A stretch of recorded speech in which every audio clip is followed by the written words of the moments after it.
Hello, everyone, and welcome to the Video Game Choo Choo podcast. I'm John, and God, it's been a while since I've hosted two podcasts in a row. Or not really in a row, but God, it's been a while because I had to host Chuchigatari, the newest Chuchigatari on the Patreon. So the big Chuchigatari too. Yeah, oof, Ava, that happened. Yes, but I'm John. I'm here. I'm hosting. Solon, you're here. I am here. I'm glad you're here. I don't know how, but after becoming affiliated with Twitch, for better and for worse, I streamed for like 76 hours this week, and I could tell you everything you could possibly ever want to know about Final Fantasy 7 and 8 now. Are you okay? I am okay. I would not have done it if I was not okay. It's been an incredible week. I'm on cloud 9 right now. Well, you'll be on Final Fantasy 9 next, right? I will be. We've got some lead up before then, but yeah. Final Fantasy 9, that'll be long. We'll get back to you in a second, but first, LV, you're also here. I am also here. I'm also okay, but not quite on cloud 9. Did not have as eventful of a week compared to playing 76 hours and gaining a Twitch affiliation. But good for you. Which cloud would you say you're on? Maybe 7 or 8. All right, yeah, all right. There you go. Yeah. Those are the best Final Fantasies, so there you go. Yeah, agreed. So far, at least, right? Solon, do you have memories of the other ones? What are your opinions on maybe more of the higher numbered Final Fantasies? So, at this point, now that 8 is done, I have played every single Final Fantasy all the way through, except for 9. Okay. 9 is the last one to knock off on that list. And I could tell you, this is the last thing I said on the stream last night, was Final Fantasy 7, 8, and 9 are the Chicago Bulls of video games. Whoa. They had a 3-year, three-peat dynasty in the 90s with Michael Jordan and Dennis Rodman, the whole crew. And basketball's incredible. Video games are incredible, but nothing has ever come close to getting to that point with the dream team. And I don't think it ever will. And that's not a bad thing. And so, yeah, I talked about the stream, and yeah, that was a really apt metaphor. Crossing over with sports. Mm-hmm. Well, there you go. Good for you. I'm glad that you. It was good. Glad that you're participating in some classic Final Fantasy content. It felt good. Yeah. How were all those streams? You did a whole lot. You played through both of those games. And then you also did what's the PSP one? Crisis Core, right? Yeah, you remembered. Yes. And did you also do Dirge of Cerberus? God. A troop. Yeah, let's hear it. Go ahead. I can tell you everything. So, Final Fantasy 7, very good. Final Fantasy 8, very, very good. Dirge of Cerberus with Vincent Valentine, that was so cool. It was so cool getting to play FF7 and then being there's these 4 or 5 characters that are in 7 proper, but they're kind of side characters. And this is a game that entirely only highlights them and makes Cloud and Tifa and Barrett all take a backseat. They show up for cameos to help out, but that's it. Vincent Valentine and Yuffie get to be the stars of the show. And it was righteous. It's really righteous that someone was able to make that. And make it be a weird gothic action shooter. It played well. It was fine. It was Square Enix's first shooter game. Was that very obvious? Kind of.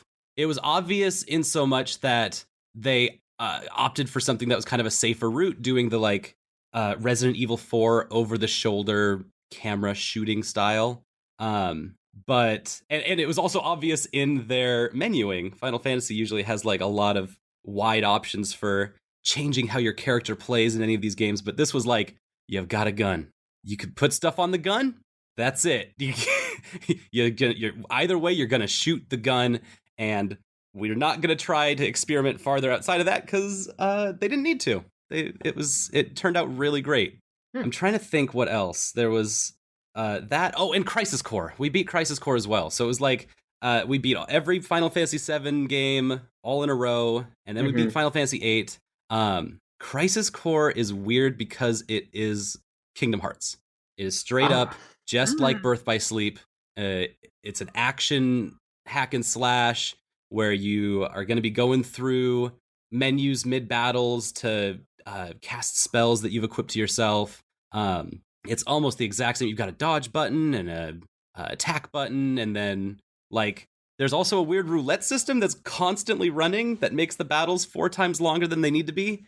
It was a weird experimental kind of game that was supposed to give us the whole pre-story behind Final Fantasy VII. Like, what were the events leading up to Cloud fighting Sephiroth?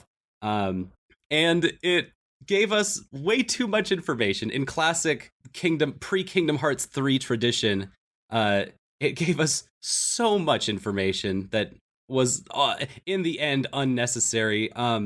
There's like this guy who like trains Zack Fair, who then in turn trains Cloud Strife to become a hero. That's nice. There's also the main antagonist of the game, this dude named Genesis, who I did not need. He just shows up and he reads poetry to you every fight that you're in with him. And then there's like the scientist that trained Hojo or trained against Hojo or was like a rival to the main antagonist scientist dude from 7. And I was just like, this could have just been Hojo. You've already got a character that does this. But it was like, it looked like some kind of self-insert, like one of the designers of the game showed up and was like this really casual looking sweater wearing guy named Hollander. And yeah, Crisis Core just as a whole, weird video game. Very, very weird. And probably about 5 hours too long because it's a dead simple game.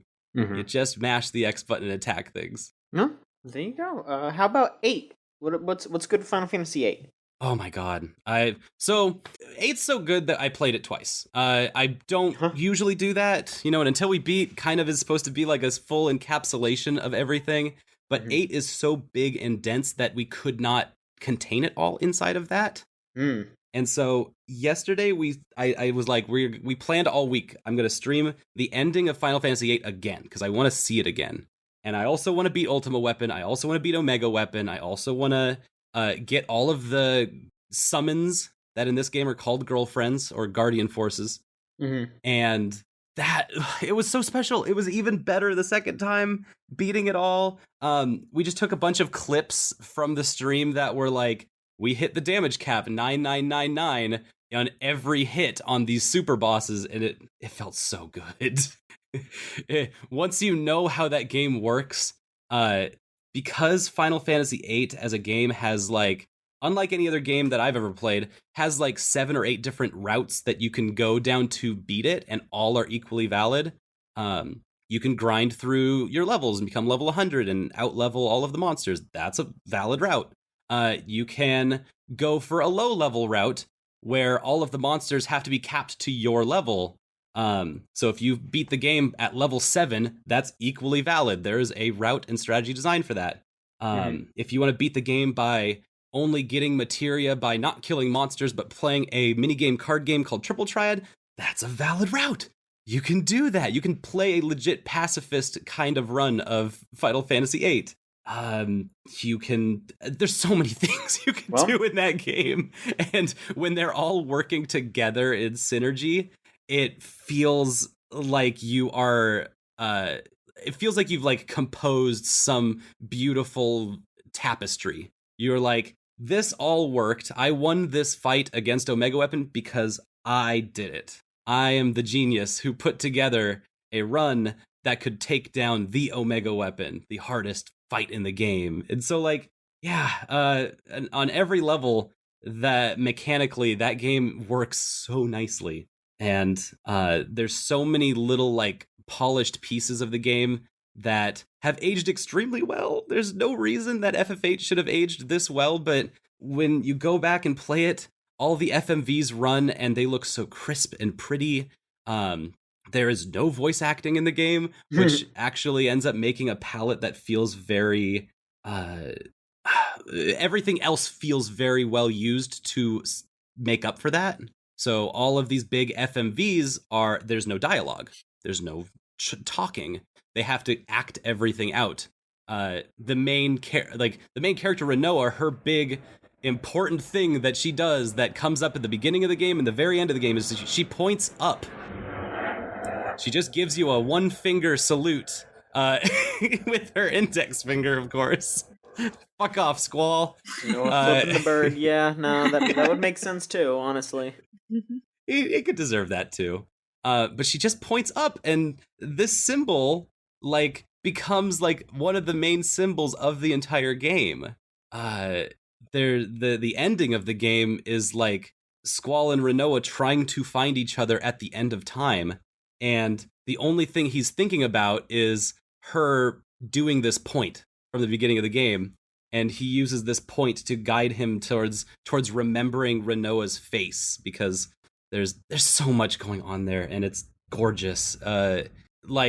If I was not streaming this and I was like not in a mode where I was trying to present myself in a physical way, I would have absolutely just broken down into tears watching this ending, because it all just works so beautifully.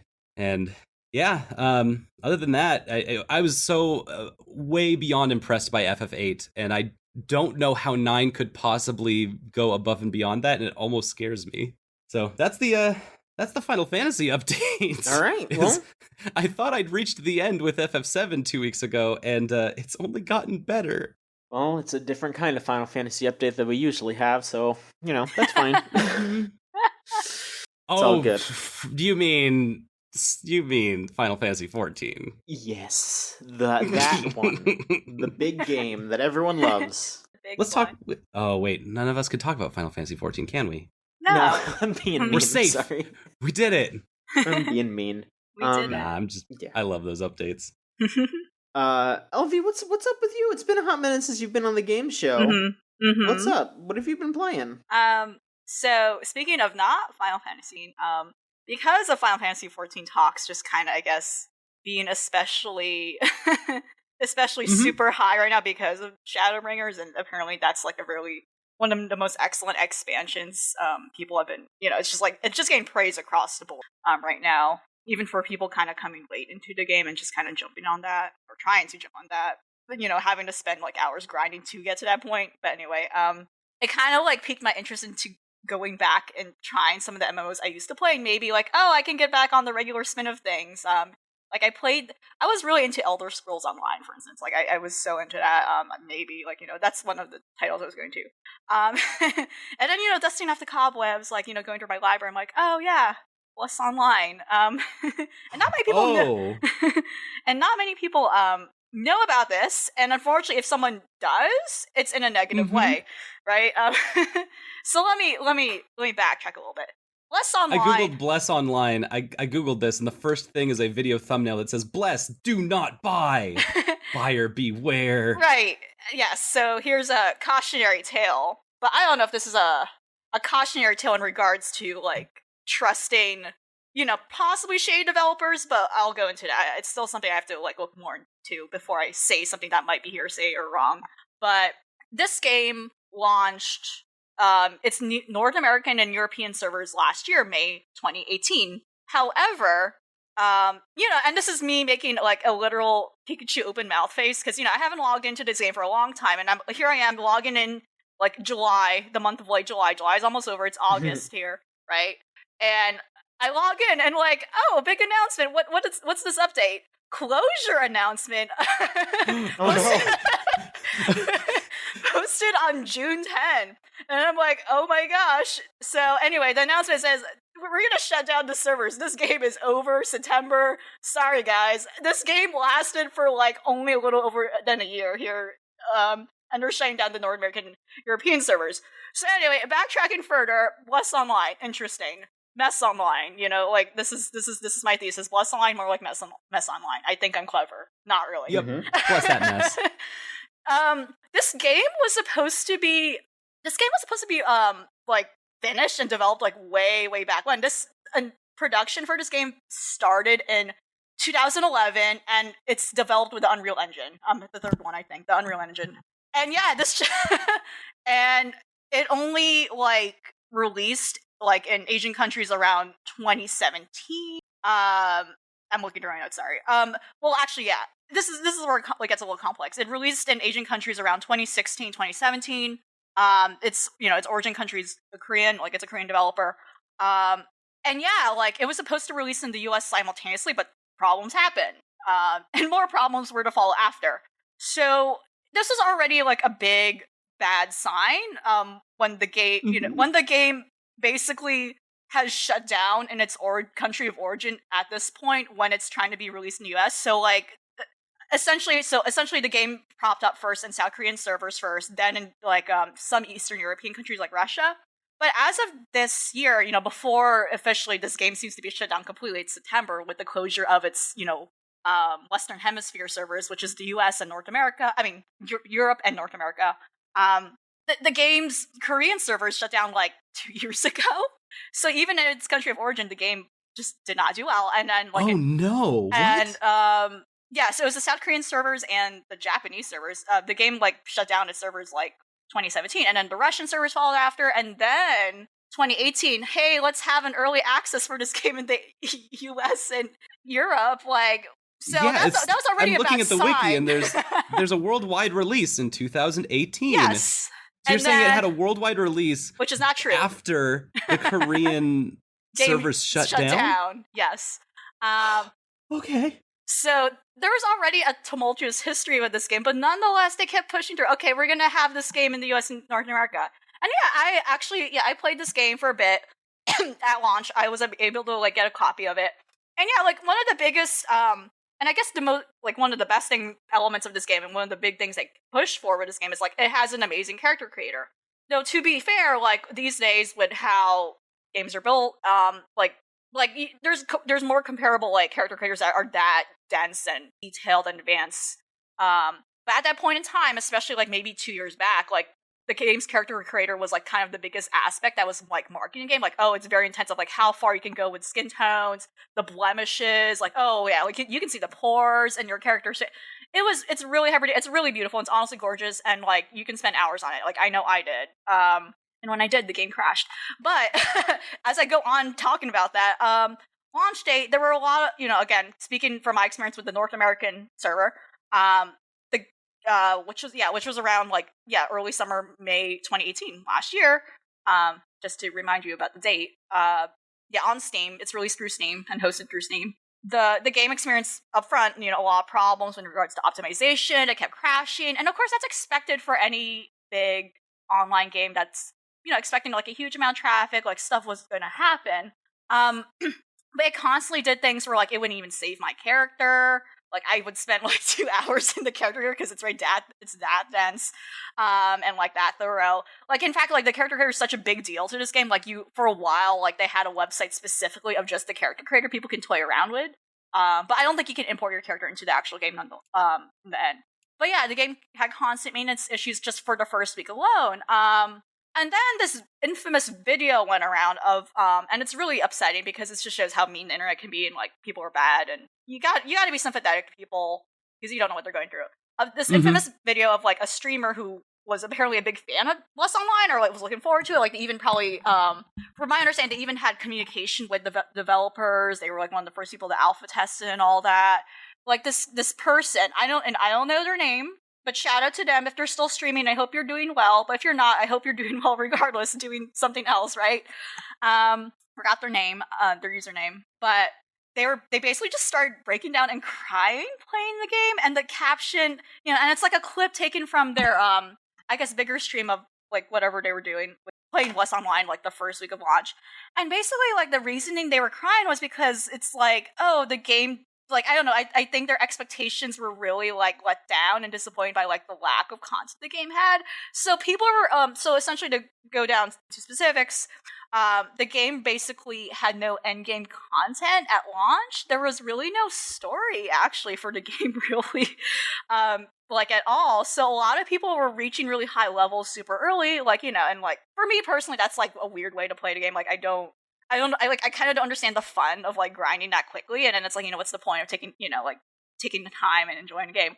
But like a lot of people quickly realize like there's nothing in this game, like Oh Lord. right, like on the first week, and it's like, and I for me, for instance, I can't really explain the plot either. So the plot really is like, oh, there's a civil war against there's a civil war between these two kingdoms, and there's like a neutral faction. And some of the races include like a human, an elf, and like a furry. Basically, they're kind of like a cat-like wolf-like hybrid. They look like the alien cat people in Thundercats. That's what they look like exactly. Yeah. Like anatomically, they look like that most commonly. And then you have this really cute race that I think I would call a combination of like Lalafell and halflings, but they're rodent people. They're really cute. They're mice. Yeah, they're like mice rodent people. And then the other faction is also just another set of a human, an elf, and a fur. It's just two different kinds of the same race. But anyway, it almost feels like they're going through the motions at this point. Right, yeah. So it has a very basic plot to begin with. There really wasn't anything strong. It's like a very, like bare to the bones, kind of like what World of Warcraft does. Like, oh, you have these two factions. But I feel like a lot of MMOs, like moving forward, has that kind of very basic remake plot, and then Bless Online has the same thing, but it has nothing really specific going on for it. Like, I feel like this is you can describe this as any MMO story, and like you'd be like, I don't know what that is. Like, it's Bless Online. Like, okay. Yeah, the most interesting thing really is the rat race, which is cute, and I never seen that before, right? Rat race, which I totally made my character a cute rat girl, of course. But yeah, like, but in terms of actual gameplay, the game is, it's an MMO. Like, nothing really stands out about it. It has real-time combat. But again, to the extent of what you would define real-time combat in MMOs, like, it does feel real-time, and there's like a refresh rate, of course. And yeah, it has... it has basic classes. Like, again, the way I'm describing it is very generic, because unfortunately I think that really is what the game was. And very, like, only super recently they introduced PvP, but it was just super late. And then, yeah, like, the internet really couldn't handle it. Like, in conjunction with this unfortunately, I wish it didn't go viral. It's just so mean. But, like, yeah, the viral clip of, like, the streamer crying over the game. And then, like, a lot of negative press over it, people saying, like, there's nothing in this game, or, like, and a lot of it weighed down by the fact that the game kept crashing, kept going into maintenance, and, like, it has such poor optimization issues, too. It's such a beautiful game, but otherwise, like, it's like, not impossible to play it, even at the lowest settings, and for some reason, I'm not sure why that was not taken care of. And yeah, it just leads into, like, the question of the developer's credibility. This is a much older game. Why weren't these things addressed? And were these issues the reason why this game just failed in other countries? And why was this just not a precedent for this game to fail anyway? Like, why did they bother launching in North America and Europe when it seems like this game already has a bad track record? And I don't know much about the developer. Again, the developer's name is Nyaunes. Like, I don't know much about their other games. Like, I don't think any of their other games really came to the States where I can say much on it. But it is indeed very, like, questionable, right? Like, as I've said, it's, like, unfortunate that it seems like this game is much older than it advertises itself to be. So it's like these problems probably should have been addressed already, or rather, like, besides technical issues. But it seems like the game really had nothing else beyond the fact that, oh, you have a really intense, pretty character creator, and it looks nice. But yeah, so, like, I myself didn't really linger on the game, right? And I was just checking in, and right, lo and behold, I was just test playing it before we started recording, and it just blue screened me. I'm like, okay, thanks. I guess that's the way of, like, parting with the game. But yeah, it's really unfortunate. But to add on to that, so rest in peace, Bless Online. I guess, like, yeah, these might be the final servers. Yeah, like, I really don't know if there's any other servers of this game, like, in any other regions. It seems like this is the last nail in the coffin, which will shut down in September. So if you are a player of this game, good for you. You're still trucking on, playing to the end. But Nyaunes, well, actually, I'm not sure if it's Nyaunes. It might be a different publisher, a different developer. But Bless Unleashed, which is what is to be released in September, which is an MMO console. It's a console MMO for the Xbox One, announced, which is essentially Bless Online, but for the console. And they keep saying it's going to be, like, a different thing, but given the track record of, like, Bless Online and, the developer's weird lack of transparency, or just weird lack of, like, communication on, like, the constant issues of the game, I'm not sure if Bless Unleashed will be a different take on this. And Bless Unleashed was actually announced, I think, last year even. I think when the hype of Bless Online was still going around, like, oh yeah, we're gonna have a console version of the same game, basically. But now they keep saying, like, oh no, it's a different game, trust me, even though it totally is the same game, but it's just on the console, and I'm not sure why they're choosing the Xbox One. But it's expected to release this September, which is the same month Bless Online will shut down. So that's exciting. Yeah, I don't know. There's some scam going on here. I'm sorry. The only scam is the Korean MMO industry.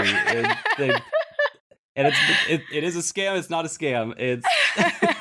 There's so many Korean MMOs that are living and dying every year. It's kind of I hadn't looked it up until you started talking about it. It's a mystery. I wonder if, like, how are they, like, getting any profit? Or is it, like, a situation where they're just living off of a weird hanging debt?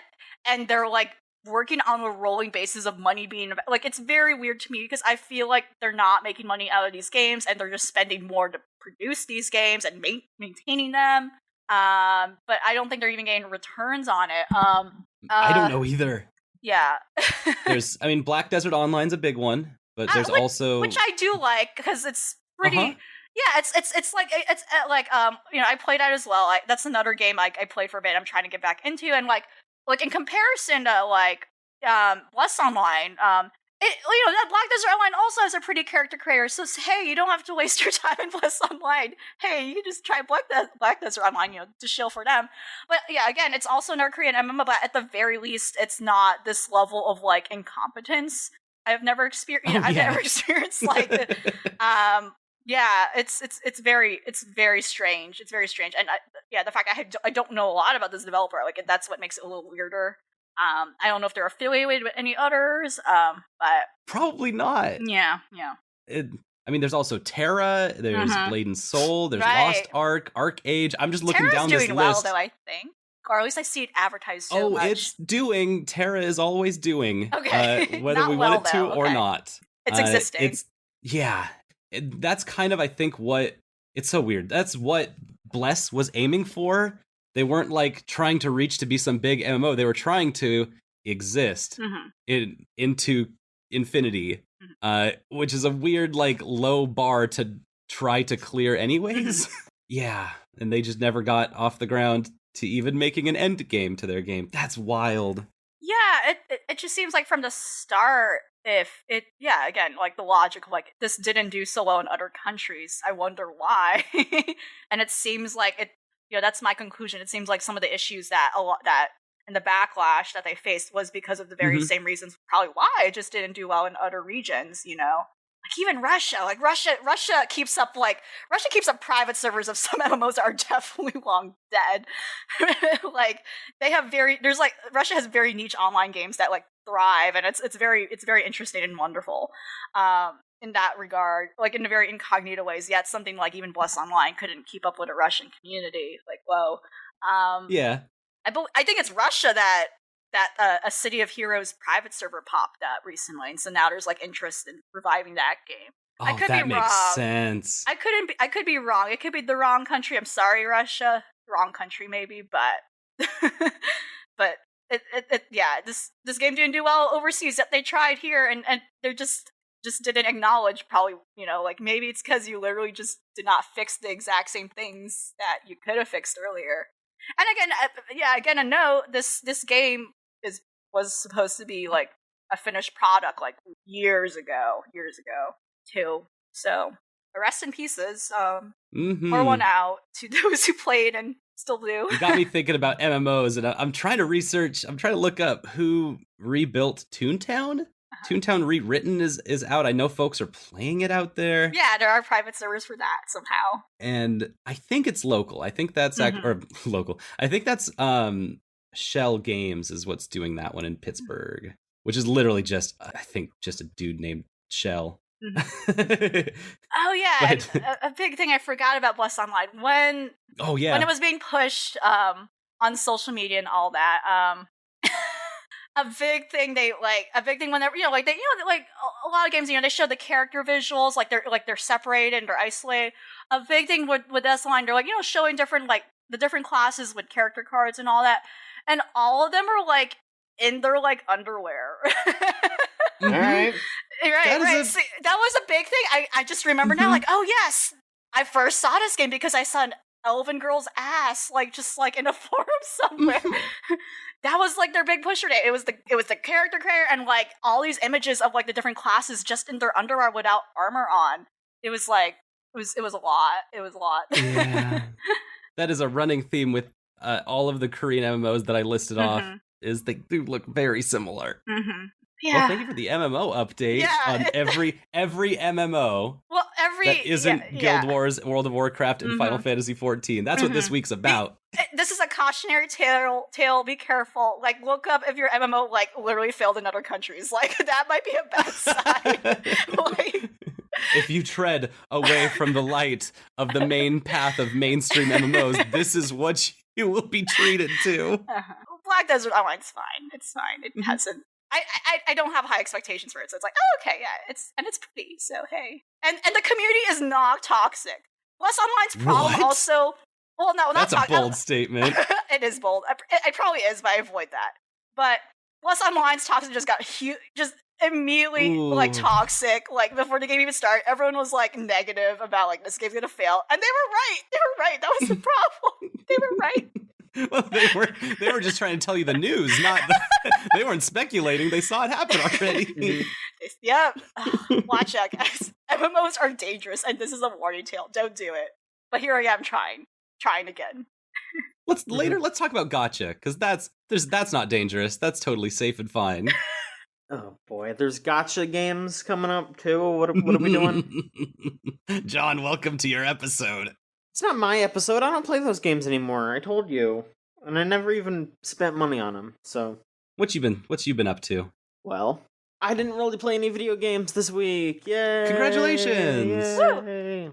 I've been too busy with school, and I don't know what else. Honestly, I don't even really know. I've mostly just been sitting here. So yeah.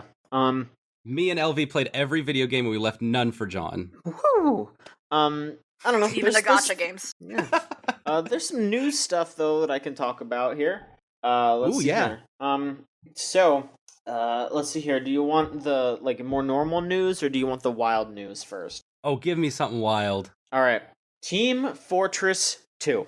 Wait, I wasn't ready. Did we already start the news? Oh no. Team Fortress 2 is in the news right now. So there was a small cosmetic update to TF2. What? They added I think some new hats or something. I'm not really sure. Yes, that's normal. I don't know exactly what they added, but someone in the back end flipped some weird switch and pretty much destroyed the entire TF2 economy.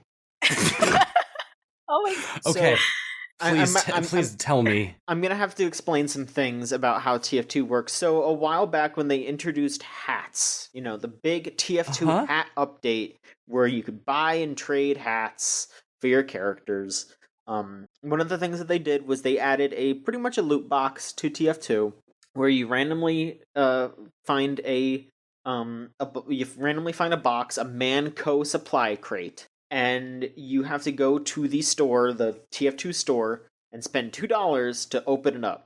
And sometimes it's a weapon. If it is a weapon, it's always an unusual weapon, which means it'll track your kills, and sometimes different things will happen with it.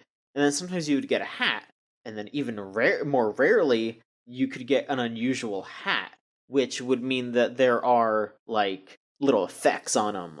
Sometimes there's a thundercloud over them, sometimes they're shining, sometimes there's fire. Just all these different unusual things that would happen with the hat. Those hats could be, depending on how rare they are, could be worth hundreds of dollars. Yes, and this ended up being the birth of Steam as a digital goods marketplace beyond just games. Yes, this is the setting, the set. It's how they started to do the badges and trading cards and all that. It originated with TF2 because it was so successful that Valve made a lot of money off. But with this latest update, something went wrong, and for some reason, a specific group of these crates went from having a 1% chance to having an unusual hat to a 100% chance of having an unusual hat. Oh no.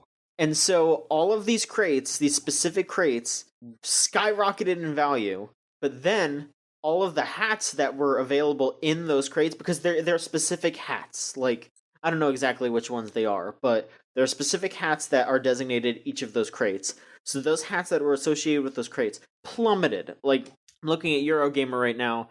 They said that they got a hat that was like 1826 in euros before this happened, and now it's about €5.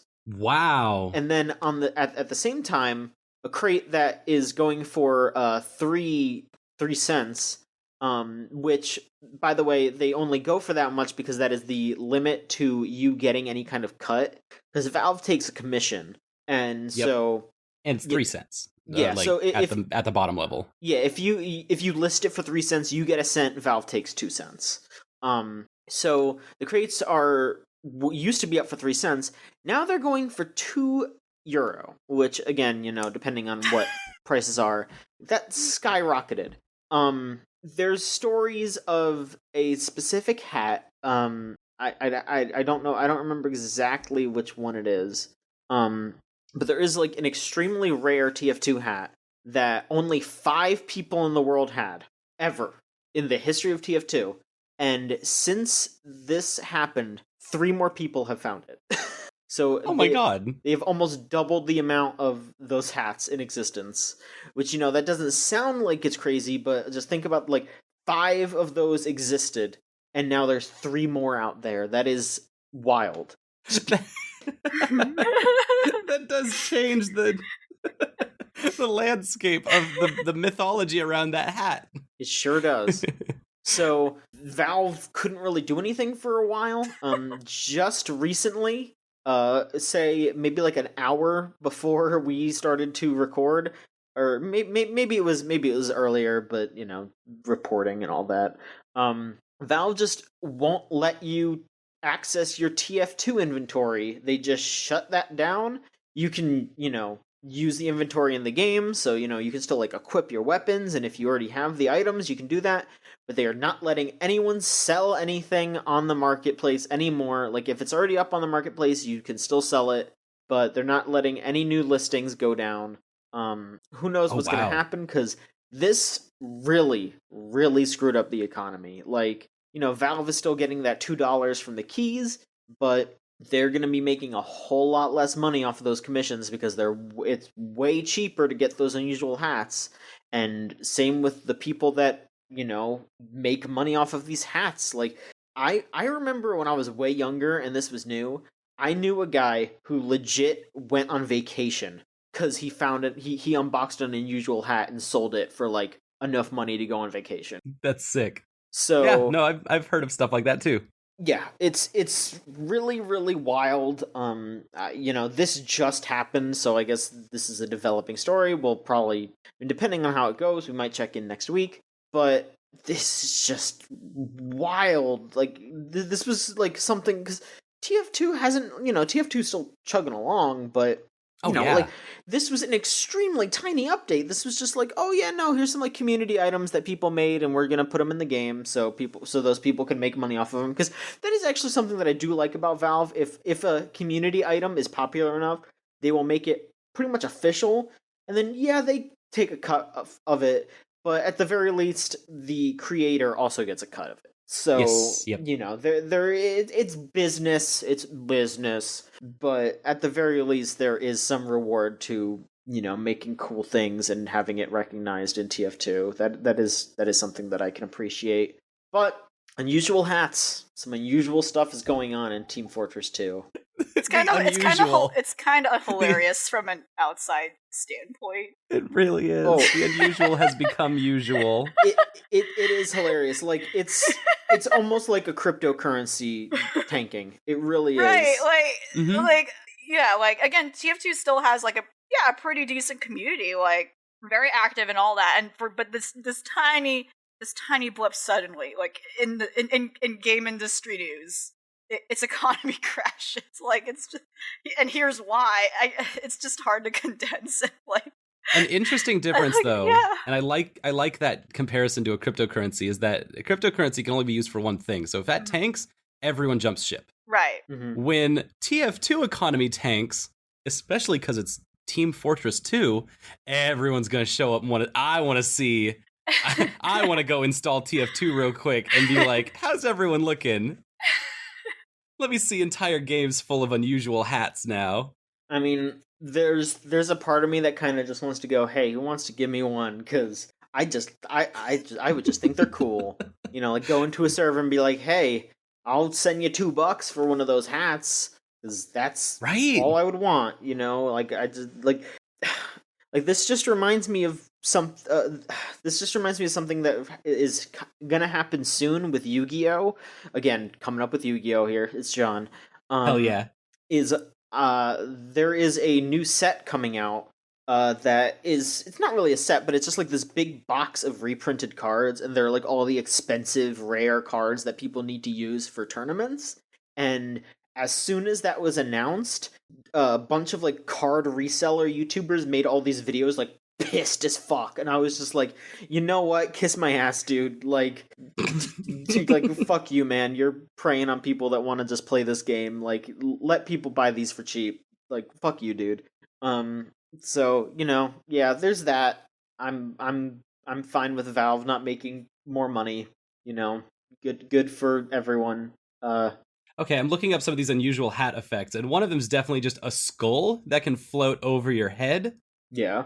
At all times. That's pretty cool. And it looks really sick. Well, I like an even bigger stretch. I actually remembered. I feel like this happened. I might be wrong. So anyone who plays Neopets and is still a big fan of Neopets, you can challenge me and like DM me saying like, oh, you're spreading lies and fake historical facts. I feel like the site at some point had a weird bug. Or maybe I'm conflating it with Gaia Online. Like, those websites that have, like, item collection and, like, oh, you can dress up with it. Like one of those two. They had, like, a bug where a bunch of rare event-specific items. So, like both Neopets and Gaia Online, they had, like, events. And, like, they had event-specific items that really, like, yeah, hike up in value. And, like, yeah, they themselves have their own economy. I feel like one of them or the other had a weird bug on the website, and a similar thing happened where more people than the percentile was supposed to had these rare items, and it really fucked over like the market in a lot of ways. But at least in both cases, both of those communities didn't really use money, like actual money, until recently actually. But I just kind of had like a brief flashback to that. Mm-hmm. It's still funny too. It's also funny in both ways. Yeah. It's not actually real money. Not actually real money. So I guess if you're playing TF2 and you have any of those crates, I don't know which one specifically, but they are like specific numbered crates. Maybe it would be worth getting the key, because maybe you could just have a nice hat and it would be guaranteed, and that'd be cool if you want that. Aim for the skull, the floating skull. Yeah, there you go. It's really cool. I also have a news story about fake money. That's real money. Yeah, this one seems a little bit worse in the grand scheme of things. Yeah. Depends on how you look at it, but Gay Tony Adventures 5 updated. Mm-hmm. And the GTA update this week is that they added casinos to the game. And you can now go buy yourself a penthouse and run a casino underneath it. Mm-hmm. And play some cards, play some poker. It's very funny because it's like 2019 and this game came out a decade ago or something. And I know that they've had casinos in the plans, in the works since day one. I bet. And half of me is like, they were probably waiting for a time when they couldn't think of anything else to add it in. And another part of me really speculates and guesses that they tried to make it so that you could actually gamble real money with other players and couldn't get it to work. So what they've got now is you can run up and roll in casinos and give Rockstar all of your money, or give the casino owner, the penthouse runner, all of your money. It's a cool mechanic, being able to like run your own casino, or not run a casino, but like have a penthouse over your casino and give Gay Tony all your money. But it's been a really weird ride for the less than a week that it's been open, because it's already been banned in 50 countries. Woo! Well, that's good. Yeah. I mean, just all your regulars have already banned it. You know, China, North Korea, Iceland, Cyprus, Poland.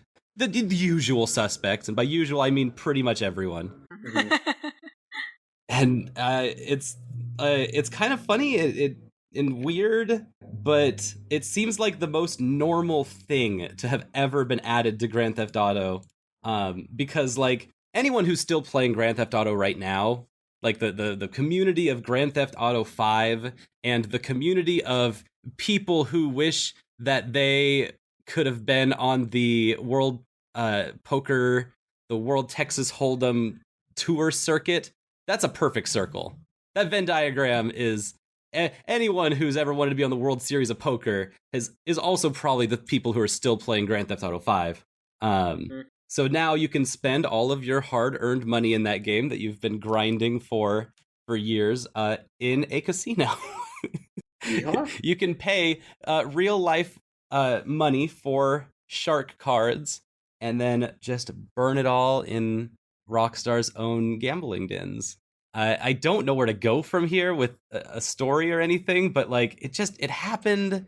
I don't know why I would jump into GTA to see this, but a sick, weird, gross part of me does want to watch someone like on a live stream or something just blow all their cash in a virtual casino and then realize what they've done. At the same time, though, you do get a lot of, from what I understand, if I read the news article right, there's actually a bunch of really cool like interactions you can have with characters in the casinos themselves, and there are like lore reasons that you would want to be in a casino. Also, they're very pretty. I'm looking through the trailer right now, and it's just like kind of a fun, cool little atmosphere to be in as far as a MMO that you want to do some gambling in is. Hyper Vegas is what it looks like. It looks like Hyper Vegas. Woohoo. And so, yeah, if you don't want to blow your money in TF2, Rockstar is happy to relieve you of it. I bet they are.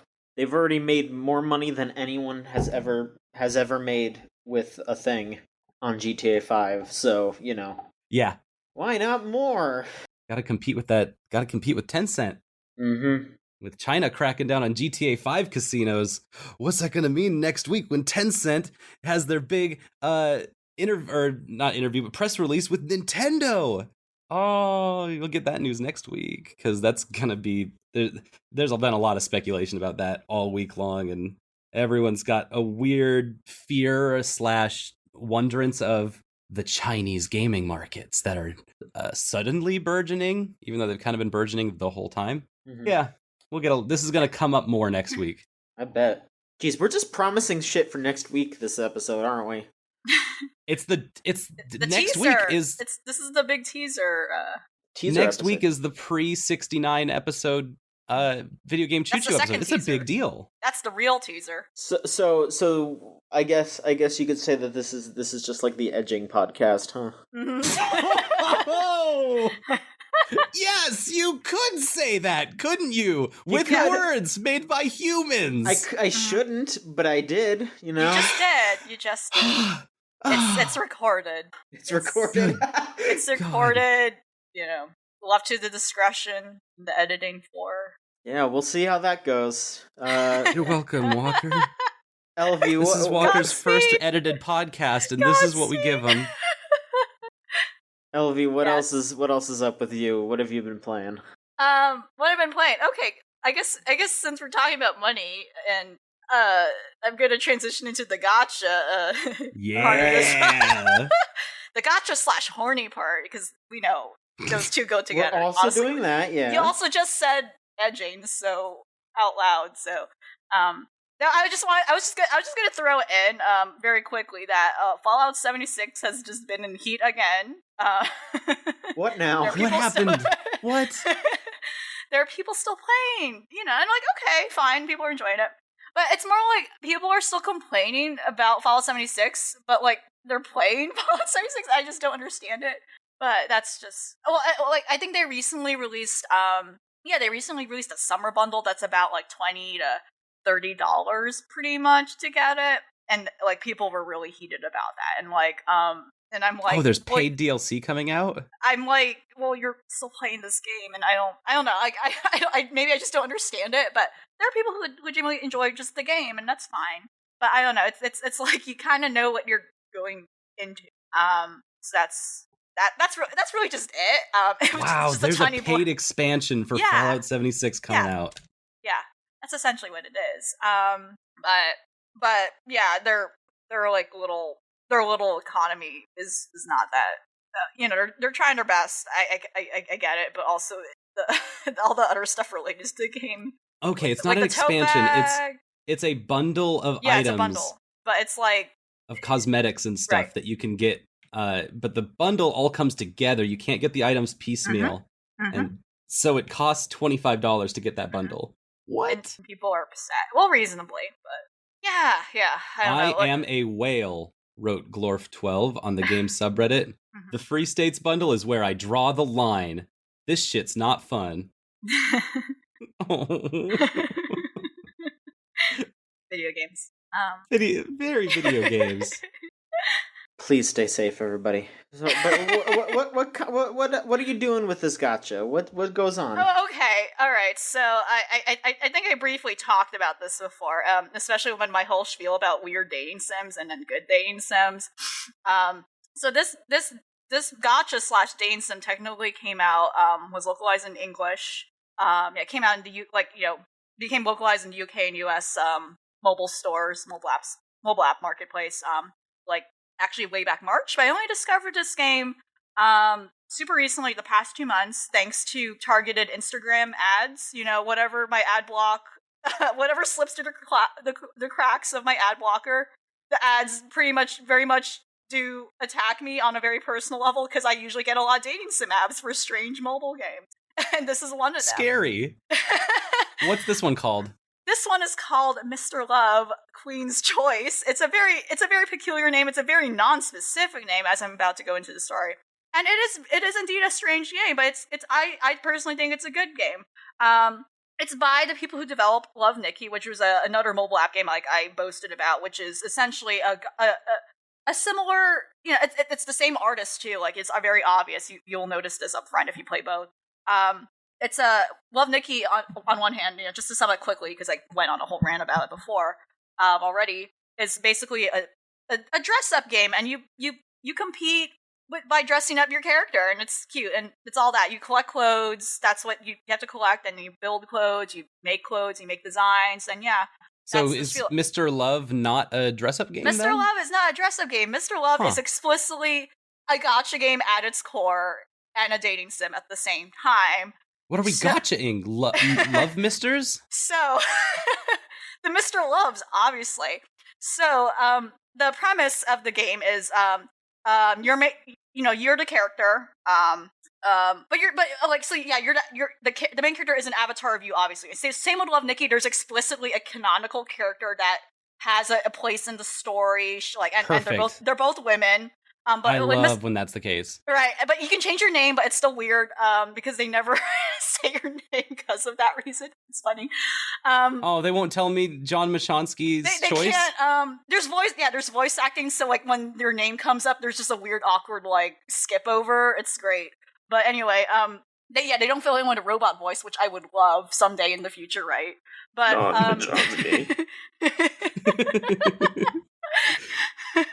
but anyway, Mr. Love. So the premise of the game, you're playing this fair-skinned, brunette gal. She's only 22. Good for her. She's a media producer of some big company. I'm like, whoa, good for you. Nice. Good job. We're only 22. Are you in school? I don't know. Anyway, and rhetorically, assumingly the game takes place in China. The developer Love Nikki's paper games, and they're based in China, so they're both Chinese developed games. So there might be some things in it that are why is there this? It's okay, it's a cultural specific thing. But yeah, anyway, she's a media producer for some media company. They do things like television commercials, or they deal with pitches for TV shows, etc. And she and her sister inherit, and essentially here's how it goes. she just didn't like run this on her own terms. It's nepotism, of course, but result nepotism. So she and her sister run this company because their father passed away, and she inherited it. It's kind of sad, but nonetheless, she inherited this company. The American dream. And they, they're right, and like, yeah, it looks like they have it together. Like they have like, there's like NPCs that are very interesting. It's clear, like my experience with the media industry, like it seems like this game is pretty accurate in terms like on a very rudimentary, simple level, like depicting how this life works. Like it's really nice. But before I get more into detail with that, yeah, she inherited this company with her sister, but then the beginning of the game is like, oh shoot, our company's in trouble. Like no one's investing in us. Like, what do? We need a new TV show, stuff like that. Yeah, and it gets into logistics of that in like a very simple way that you don't have to understand how the film industry works. Like first off, they're like, okay, so essentially like their company's like losing money and they might be forced to file bankruptcy and shut down because they have nothing new going on and no one's investing in them.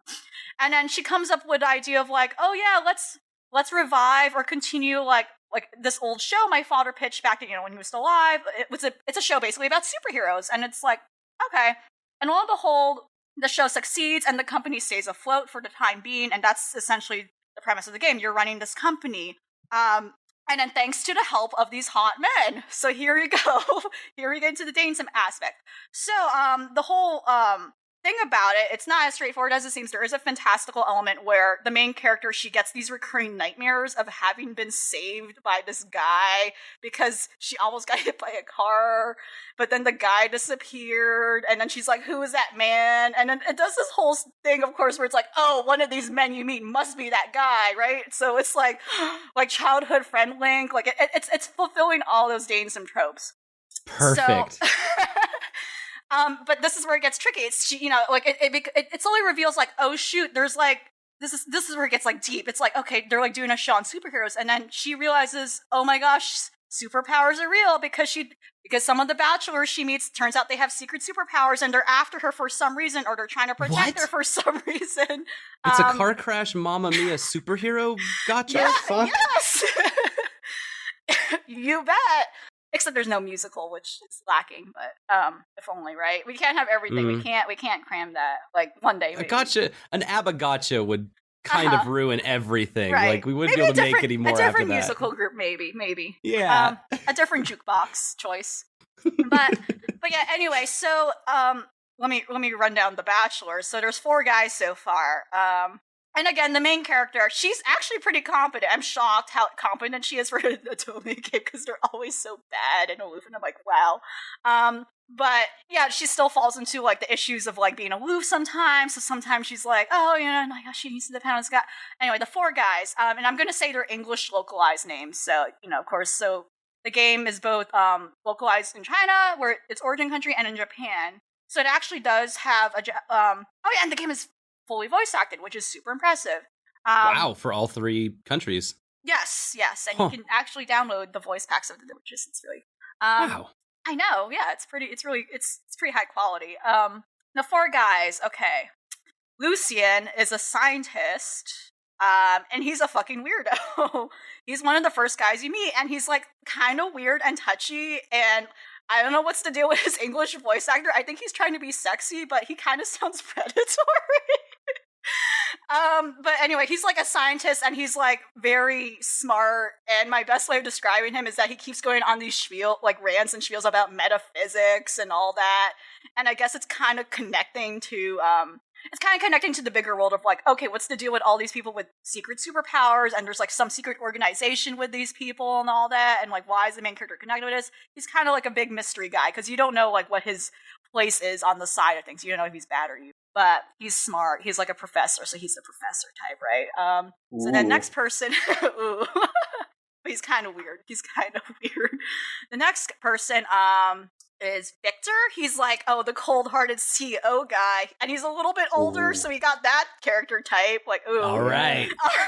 He's like an asshole. I'm like, oh, okay. And I guess I'm like, I'll get to what makes this gotcha. But it seems like so far, like the way I've been playing, I've been just accidentally getting most of his stuff. So I'm like, okay, I guess he's my guy. But he's like an asshole, and it's like, okay, yeah, he's like the CEO, like hardened type. You gotta soften his heart, of course. He's actually like, in the beginning, when your company is about to go in ruins, he's like actually the big investment company you have to convince, like, hey, give us money or, we'll go bankrupt and all that. So, yeah. And then third person is Gavin. He's your childhood friend from high school, and he was like a delinquent or something, and you're surprised that he like became a cop. Gavin's a cop. That's why description of Gavin. Gavin's a cop. And he's actually pretty nice. No, he's like weird and overprotective. He's like the most normal one. He's the most normal one. He's actually like, that's like, but he's also a cop. And he also almost shoots you at some point. He almost shoots you at some point, so that's a spoiler. But I'm just warning you. Yeah, last time I dated a cop in a dating sim, that happened to me too. Gavin almost shoots you at some point, so some warning before you decide to go with Gavin. And then lastly, the most important one, I think, because like you actually meet him super early on, because you end up casting him in some of the stuff and all that. Is Kiro. He's like basically an idol entertainer, so he's both a singer, actor, and all that, and he's like blonde, and he's like the youngest one. He's very boyish, he's one of the childish types who likes to fool around. He doesn't like to take things seriously. So you have those 4 character types. You got the academic, you got the cold-hearted CEO, you got the the cop, and then you got like the boyish one. So there you go. So how does this game work? Those are Mr. Loves. Yeah, those are the Mr. Loves. Pick your Mr. Love. So how does this game work and what makes it gacha? You're basically collecting character cards. So similar to like some of the idol games, I would say Love Live. Love Live is the most known one, and I think most people played it for me to reference that. Like you're collecting different character cards of these guys and also your crew members, your film crew members. So this is where the game actually is pretty cool because it has these 2 separate gameplay elements where you're finishing stages. And each stage is basically a gig, air quote. You're basically... So, like, the description's like, oh, you have to film an episode of this series, blah, blah, blah. And then, like, you have to fulfill the points meter and meet it at the end of the stage. And there really is no gameplay. You're really just summoning cards, actually. So, really, the winning aspect of the game is, like, your cards are, like, the most boosted or, like, have the most points or, like, leveled up the most. And that's really what the gameplay element is. You're not really doing anything in these stages. There are no battles. You're just, like, pulling out these deck of cards, matching up to the points requirements that is asked of you per gig. And it's really cool because, like, there was a lot of work put into the localization of this game. Like, it's really honestly funny, like, reading some of the descriptions of each gig. And I'm calling it a gig. I don't think that actually is the real terminology, but they're basically, like, each stage is like, oh, you have to film an episode, or, like, film a commercial. And, I think the idea of the trading cards being summoned in each stage is, like, rhetorically, your character is, like, literally hiring people. But also, she's thinking of the guys. So I don't because you can have multiple cards of the guys, obviously. So they're basically your big, they're the biggest part of the game. You have multiple cards of the guys, and some of them are just like different poses, honestly. And then of course you have the special like CG cards where it's like, oh, there's like actually detailed art and there's something cute going on, like maybe you're kissing him or you're on a date with him, whatever, and like those are the rarer cards, of course, like there's S ranks and all that. But I think the idea of like bringing the cards to play is really just, oh yeah, like the main character needs inspiration so her workday goes better. And that's what you're doing. There's also a third aspect where you're actually hiring crew members, which is kind of cool. But again, there's no battling. But really what you're doing is boosting stats, and you're literally looking through their resume, air quote, for like what specific skills they have. So like say one film crew member has the skills of, they categorize it into topics, not skills. So there's things like drama, TV, variety, ADRs, and now these are like film specific terms, but there's also things like rock, pop, music, I don't know, just stuff like that, and it's really cool. That's kind of cool, actually. Yeah, so like it adds variety, and otherwise would have been a stale game if it purely was just a gacha game about collecting cards and like playing cards per stage. You're legit doing film production type stuff with a gacha game. Yeah, not literally either. It's just literally you're basically summoning cards, but it's adding like this terminology and lexicon in the game that makes it like more interesting. And they have superpowers? No, they don't have superpowers, and that's what's kind of still confusing at this point. So the premise of the story seems to be like the main character is like, do I have a superpower? I don't know, but the guys might have a superpower, and there might be some secret organization with superpowers. Who knows? Gavin, so far, and it's not a spoiler because you find it out immediately when you meet him. Gavin can fly. He's a cop who can fly, so watch out. All right. And yeah, just there was recently a summer event, and it's as horny as one expected. The guys are shirtless. You can get cards where the guys are shirtless. Cool, great. The dating sim aspect is what's really impressive. This game has so much. I'm sorry, I'm going so much, but there. In addition to the cards, some of the cards trigger dating events. So there actually is a separate section of the game where you can date the guys and basically have these these side events where like you can boost their intimacy points. There actually is a relationship point system in the game for the guys, which I'm not sure is. I feel like it's arbitrary right now because if there's really no end game, I'm not sure what the purpose of the relationship points are, because I feel like in the end you're not really gonna end up with any of them. But depending, if this game really has an infinite and no finite end. But yeah, there's actually dating in the game and will be triggered depending on like a card you get, or if you evolve a card. There's also a weird social media aspect to the game where you have your phone in the game where the guys do text you based on how far you progress in the story, or if again you get a card and it triggers an event. So for instance, let me think of a specific card. There's one card where Gavin, again, like, because I keep saying Gavin's a cop. He actually is a cop, but I don't think he's a cop. I actually think he's a SWAT team member. Because there's stuff with him where he's like, oh, I gotta like go to this raid. I'm like, normal cops don't do that. But anyway, there's this one card particular of Gavin, like, oh, he's like posed against the wall and he's like, yeah, doing some raid thing. And when I got that, it triggered an event where like Gavin will text you and be like, oh yeah, I'm going to this thing today, and like your main character like has these choice options to say like, oh, are you okay, and all that. Like, yeah, it's really cool. Like, there's like a lot of tiny elements going on in this game that would otherwise just be a boring card collecting gacha game, but it's making it work, and it feels very grounded in it. It doesn't feel like forced things. It feels natural, and it's funny too because whenever you get a new card, like a special rare card, like a lot of mobile games have this social media aspect where like, oh yeah, share this on Facebook and all that. Like this one's, it's kind of insulting, but I still think it's funny. Like when you get a rare card, it will always be like, yeah, share your new boyfriend on Facebook. I'm like, wow, okay, cool. Wow. Yeah, and there's like calling to, again, fully voice acted, and this game is free to download. So, of course, the premium stuff that comes with the game is optional, and it's really like to increase your rates of getting rare cards, as per other gacha games, or to like, there's some events where like you're really limited if you don't pay real money, like you can't get certain things. But yeah, I feel like it's a very fair, really fulfilling game for what it is. There's a lot going on for what it looks like at first glance, and I think like how it portrays to the media industry is very smart and very accurate. Like again, I have to give props to the localization team. There's so much dialogue in it, and the voice acting is pretty good in general too. Like actually at the end of each stage, when you see your score results, there will be like actually these tiny fake social media commenting on the very specific stage, and it's different each time too. It's really impressive. There's so much going on in the game that weird. Yeah, it does sound really thorough. It's very thorough.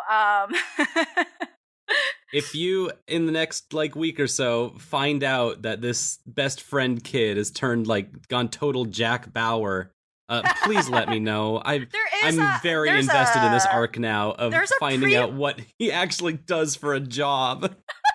There's a pre-order event right now, so I guess this is also another premium roping into. There's a pre-order event right now where before this next event comes up, because the summer event just ended, where you went on vacation with the guys. Whoa, and where you can kind of, I guess, pay to get the packs already ahead of time, or give you an advantage, whatever, to get the cards. And there's some weird dark stuff going on. Like, I don't know, there's like blood. I don't know what's going on with that, but I'll see. I don't know if I want to give into that. I've not paid real money for Love Nikki or neither this game, and it's still been a very fruitful game experience. So that says a good thing, Yeah. Yeah. After you and I think Walker were talking Love Nikki, I actually picked that up, and it was very fun. Yeah, Love Nikki has like definitely a poor translation in comparison to this. Like it's very shoddy in a lot of parts. It's really it's not great. And the voice acting doesn't continue the whole way through at some point, because I think like there's a weird thing with that. This game is definitely very solid on the translation front, and like where I feel like the localization team did not care, it does show. But for the most part, the game as a whole, like especially with its jokes and how things were translated, I think they did a really good job with so much text in this game, especially with the social media elements in it. It's just super weird because you have like the fake you have like the fake Facebook feed, thing going on. And, like you, the main character, are like commenting on like the guys and stuff, and none of the guys really interact with each other. So like, are none of them questioning that I'm like poor timing all of them at once? I don't know. Is there any way you can make like an article about this or something to show me some of these UI elements? They seem fascinating. Oh, definitely. I definitely should, and it's something. I think it's one of the first games I do want to explore and possibly doing my dating sim thing. Please, if you're doing a dating sim thing. Do. Yeah, I definitely would like to do this game first because this sounds like just a perfect game for that. Yeah. Uh-huh. No, definitely. Yeah, it's one of those things that's hard to describe unless you see it. But it's a ride and I'm enjoying it. It's yeah. So show me those cute boys. Yeah. They're all very they all suffer from yaoi hand syndrome. They're like, oh. Yes. Thank you. I was like, oh, like the art is beautiful, but then like when there's some stuff with when they're juxtaposed with the main character, and she's just so small for no reason. It's like it's such a common problem in these anime art styles, like just to like emphasize, oh yeah, they're so big and like but they do have yaoi hands, and you won't be disappointed. Well, perfect. Thanks for the gacha update. Fucked up gacha update. So, is there anything else you want to discuss? Any other big events that have occurred? I mean, probably to bounce off of that, there's been a lot of boys out there looking for attention, not just Mr. Love, but Fire Emblem came out yesterday. Yeah, Fire Emblem Tree Houses. Which is probably more horny than Mr. Love somehow, Somehow. And Mr. Love is explicitly a date. I only watched a streamer that I really like playing it for about an hour and a half, and so I wasn't able to get into any of the combat mechanics, because that's not what this game is about, I think. I haven't touched a Fire Emblem for many years, and so I missed a lot of these more date-heavy Fire Emblems. I've missed all the bare feet and boobs. large friends from the other Fire Emblem games, and so jumping into Three Houses was interesting. They are building off really hard on the Hogwarts aesthetic, like straight up. There's a school, it's a military school. You pick between three competing houses, and you talk to literally everyone in each of those houses before you choose who to align yourself with. I mean, that's smart. As you talk to everyone, every single character is flirting with you. Like, they're trying to court you to their house, and I respect that, but also it is very weird. Like, everyone in this military complex seems way too giddy about getting to see a new face. And it was hard to like look at all these people and be like, yes, I want to live a life with this core group of people. From what it looked like, it was like one house was like the cool group, one house was the elegant group, and one house was like the quirky group. It was something like there was definite style differences between each of the three houses, that each one had 7 people in it, and those 7 people made a wide range of types, of personality types, but all those types were kind of centered around like, do you want to be cool or elegant or quirky? That felt like kind of the mix.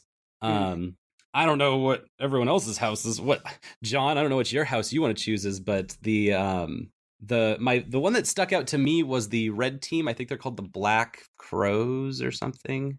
And there's one character in it that was really cool that completely like dismisses you on arrival, and he's just like, yeah, I hate all this. And you're like, yes, same. Oh, I'll choose that person. Is that the cool one? But he's not cool. He's a nerd. He's like haplessly like angry at everything all the time. Okay. And so very dismissive of everything. It gave a good like foil energy to all these people fawning over you constantly. And so people really got to escape into that character. There's another character in that group that squeaks. She's just as like extremely high pitched and small and easily scared of everything. And you catch her in compromising situations constantly. She's like a deer, and she just like falls over. Yeah, like a mouse. Oh no! She's a very mouse-like character. And then another character that's Starfire from Teen Titans. Huh. She comes from a foreign land and does not understand the English metaphors that people are saying around her, and she calls them out and wonders why nobody understands her. It's cute. I like that character a lot, actually. Well, to answer your question, Solon, none of them, because I'm not going to play this. You're not going to choose a team? I don't like tactics games, and no. What? Someone who's alienated by tactics games and dating sims? I mean, those two niches are so overlapping and overwhelm such a large group of people, though. I mean, I don't dislike dating sims. I guess. I mean, I know it's weird. It's a weird sell still, even though we're like an entire franchise deep into this. I could not find the tactics game inside of this, and so I don't know what to report on that side of things. But from what I've seen, the battles look very quick and flashy. I mean, while still being the same core.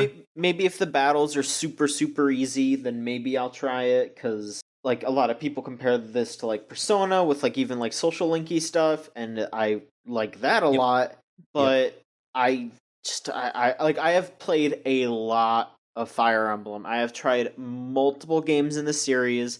I bought Awakening like the night it came out because I was like, everyone's excited about this. I want to give this a go. I can't get into it. I can't get into tactics games. I've played other classic tactics games. I have a copy of Final Fantasy Tactics Advance. I played for like an hour, and I was just like, this is so well made, but I fucking hate it. Mm-hmm. This is bad. Definitely a game where there's a lot of hype around it right now, and it gives me that impulse that's like, I should go pick this up right now. I might like it. I'm taking that impulse. I'm taking that impulse and I'm putting it into watching other people playing it, because I'm very sure that I'll pick it up and play it once and then be very like, I don't want to do this. But I do want to see all these other routes. The complicated part is like, this is a game where you're going to be playing with up to 7 characters between 3 teams. That's 21 different social link routes that you can go down. And I don't have the time or interest for that, but I know other people do, and I can live vicariously through them.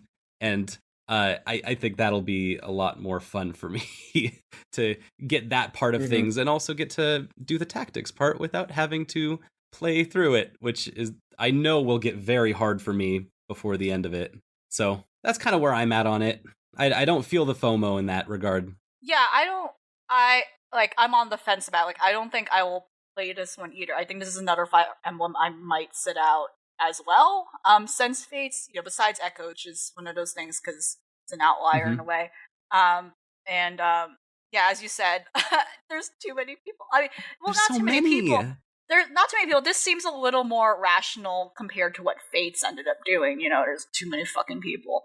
And a lot of those people were the same character. I'm going to just say that up front. A lot of those people were just the same character that did not need to exist. And they had no reason and nothing to add to the story, right?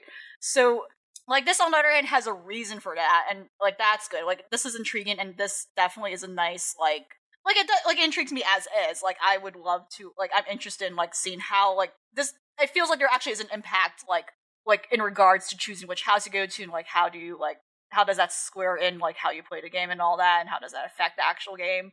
And it just makes more sense, and there's more of a basis for it. But I think it's more so, like you said, in regards to just time, and I think Fire Emblem has reached a point where it's trying to that game where it has all these elements that can joy into one thing, and I don't know if I'm about that. I think I'm in the side where it's like I'm on the side where I think Fire Emblem needs to strip down again, like just a tad bit. Like, I think it's doing too much right now. And I'm sure this game is good. Like, besides some of the specific issues in regards to clear baiting, which I've been reading about, which is still a problem, right? But that was something I wanted to touch on based on what I saw too. All right. And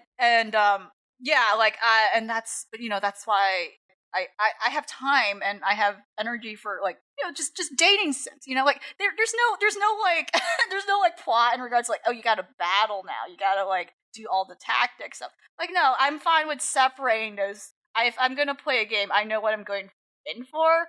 I feel like if there's too much of an emphasis on like I think Fire Emblem's trying to, like, put so much on both all the elements that it's trying to like offer, like dating in like RPG element, it's putting so much in both. Where I don't know if there's like a good balance between the two, right? Where I think it's too overwhelming in my opinion. Yeah, I wanted to say that Fire Emblem Three Houses has a little bit of gay baiting that happens there, where one of the characters from the previous game, I think is how this works, is in this game, and it was so a couple of the characters can get S rank supports with the main character if they're a guy. One of them leads to romance, which is Lynn Hart. And that doesn't actually go anywhere, and it doesn't end in a place that like is satisfying to anyone. And so if you play this whole game trying to be in a relationship with a man while also playing as a man, it will like change that ending as opposed to if you were playing as a woman.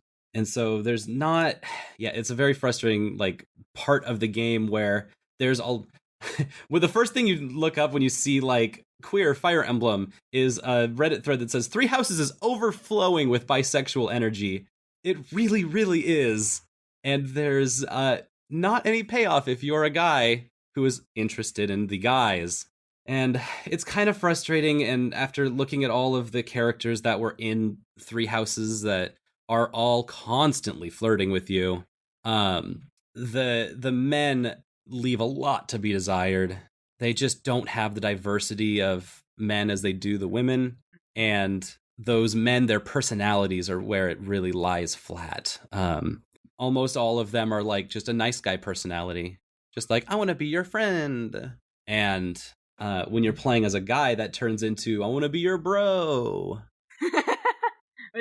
Just bro doing bro things. I'm like, I've got a lot of bros. I'm flush with bros. Holding hands. What if we kiss down the skull? Like, Yeah. right? But we're just bros, right? It's a very frustrating thing where it's like, if they know you're gonna like lock that out or just be like weird about it, like, why was this given it, like this should have not been an option anyway, it's really frustrating. I feel like unless you're gonna give the payout, like there's no reason to just go half in, like just don't have it at all if you have like your social concerns about if you do, right? Yep. Or maybe there's like also a totally misguided aspect to how these things are decided or how these decisions are made, which is very unfortunate. It usually is coming from a very misinformed like perspective of someone who themselves are not queer and like like still like stuck on the idea of like queerness being fan service and not really giving careful thought to being like, this is possibly hurtful, or you're not giving like, you're like, this is like, it's like fan service for a straight perspective, but this is not like proper fan service for someone who actually is queer and would like to be properly represented in the game and not just something that's there temporarily and not getting a proper end game, reward for it, right? Yep. Yeah. And that's usually it, I think. It's like both of those things. It's like this weird, like, we want to put this in here because we think it will suffice enough, but we're also not doing more or not coming full circle to avoid getting in trouble with certain people, Yeah, that's kind of what I'm running into. This all goes into my own like internal calculus on whether to invest in playing this game or watching this game. Is like, can I still enjoy it if I'm going to get flirted with heavily and know that there's not going to be payoff in most of these relationships that I'm interested in? Well, maybe I could still be, but the end of that road doesn't look like it's going to be there if I want to date any of the guys. And so, yeah, that's kind of where that all ends for me with Fire Emblem. I'm going to watch it more. I'm going to check out more because the battles look really pretty and I want to see how the tactics side of things works. And I actually really like the main character and the whole, like, you are working with this, like, they look very regal, the headmaster and mistress or whatever they are of the school. The artwork is really, really lovely. The artist they got for this. A lot of titty. Yeah. There's yeah. just Oh a yeah. lot. There's that one teacher who's Yep. she's got a Yep. horse crop and stuff. She's anime Some good- Edna Krabappel, though. That's what it is. Oh my god! There she is, yeah. A lot of good chokers too. Just wish some of the guys had them. Oh, yeah. Mm-hmm. Jokers for everyone. People are wearing shoes, thank you. They are wearing shoes. And people got some pretty good heels I've seen in some of the designs. Like, wow, that's like a nice heel leggings combo you got there. There's some great outfits in spite of everyone trying to look. They all supposed to look the same with the similar uniform, like battle uniforms, but they actually did a good job of mixing it up. Like there's subtle like differences that actually, yeah. There's one guy that's a big guy, and they put him in a shirt that's too small for him to like expose that he is a big man, and I was so frustrated with that.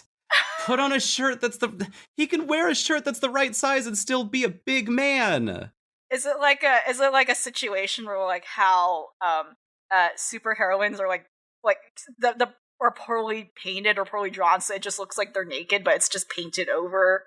No, they're not really, or is it the shirt he's wearing is busting at the buttons because it's too small for him. Not that case. And it looks like he doesn't know how to dress himself. Which made me immediately question, like, the developers don't know how to dress this big man. They don't. Maybe, like, yeah. Maybe in the universe, like, that doesn't make sense that they don't have, like, machines to justify, like, his clothes shrinking. I just realized. They put it in the washing machine. He's just wearing it today. The magical... I've been there. Yeah. Oh, yes. He can get a bigger shirt. He can. He's also wearing suspenders, implying that he is. His pants don't fit either. God. Suspenders are great. That doesn't mean that you're they right though. No, suspenders are great. Like they're very nice and fashionable, and I wish more people embraced them and felt weird. Didn't feel weird about it. Suspenders are wonderful and nice. He's got like cute. a big German energy to him with the blonde hair and the suspenders, and the white shirt. And it's busting at all of the buttons because he's too big for this tiny shirt he's wearing. And I'm just like, I want to be able to hang out with this big guy and get him clothes on a shopping trip. Yeah. Every time I see him, I think about my body, and it just gives me weird feelings. And so I can't talk to him anymore, and I can't be on Yellow Team either. I think that's Yellow Team. All right. Or maybe he's just blonde. But yeah, that's where I'm at so far with Femblem. Okay. There'll be more to come. Sure. So QuakeCon is happening as we speak. Yep. And some of one of the things that they're focusing a lot on Doom Eternal. Like straight up, I think they're basically calling it DoomCon right now. So I bet, yeah. It's all Doom, baby. It's all Doom.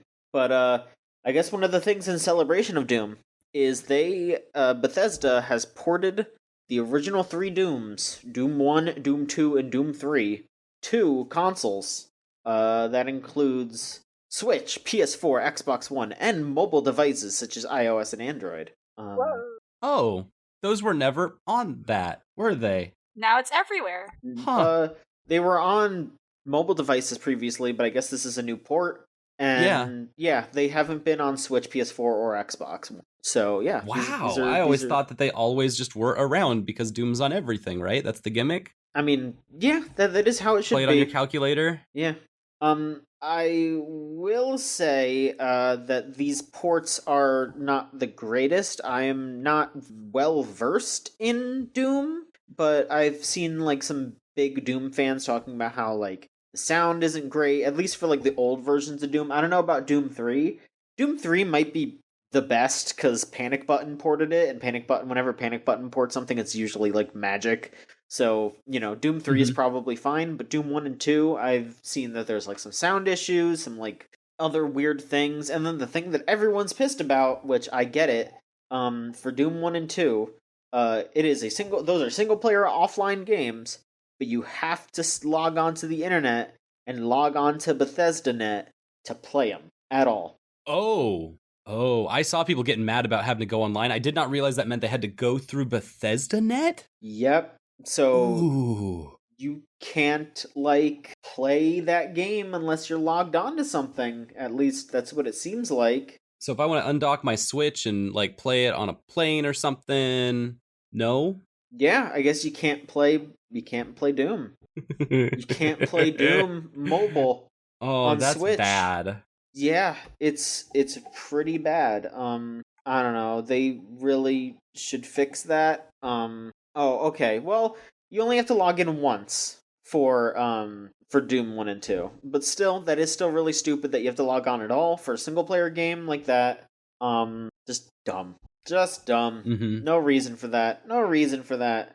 But I guess in some semblance of good news, the PEGI rating system, which, by the time you hear this, this will probably have been officially announced. But PEGI has rated a PC and PS4 version of Doom 64. Oh, snap. Yeah. Okay. That is a separate game for the rest of these Doom games. Like, it takes elements from the original Dooms, but it is a different game, and a lot of people really like that game. So we are getting some form of official, like, port of Doom 64. Was that the first one that was, like, legit 3D rendered Doom, as opposed to, what's it called? With Doom's ray tracing or whatever it is. Ray tracing. The original Doom effect. I think it's... I know, pop quiz. I don't know that much about Doom 64. I'm sorry. I don't know a lot about Doom. I'm sorry, everyone. It looks like it does have sprites. I'm looking on the Wikipedia right now. But it's a full-on sequel. Like, it is a separate game. So, this is a different thing. So it's cool that there is, stuff that you can do with Doom. Oh, this is gonna bother me forever now. Mode 6 or whatever it is that... Mode 7 was the Super Nintendo. Okay, that's that one. Yeah. Mode 7. That's so cool that it's weird. That the Doom games are finally coming to these consoles that I thought they were already on them, and now I'm realizing they never were. They've been everywhere else. Yeah.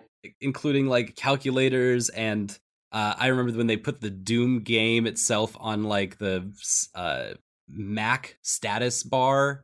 That is like a light up thing that could also run Linux programs, so they just did it. I mean, those are all homebrew, and let's just say that there has been homebrew on Switch, and they absolutely had Doom running on Switch before. This is just an official, true.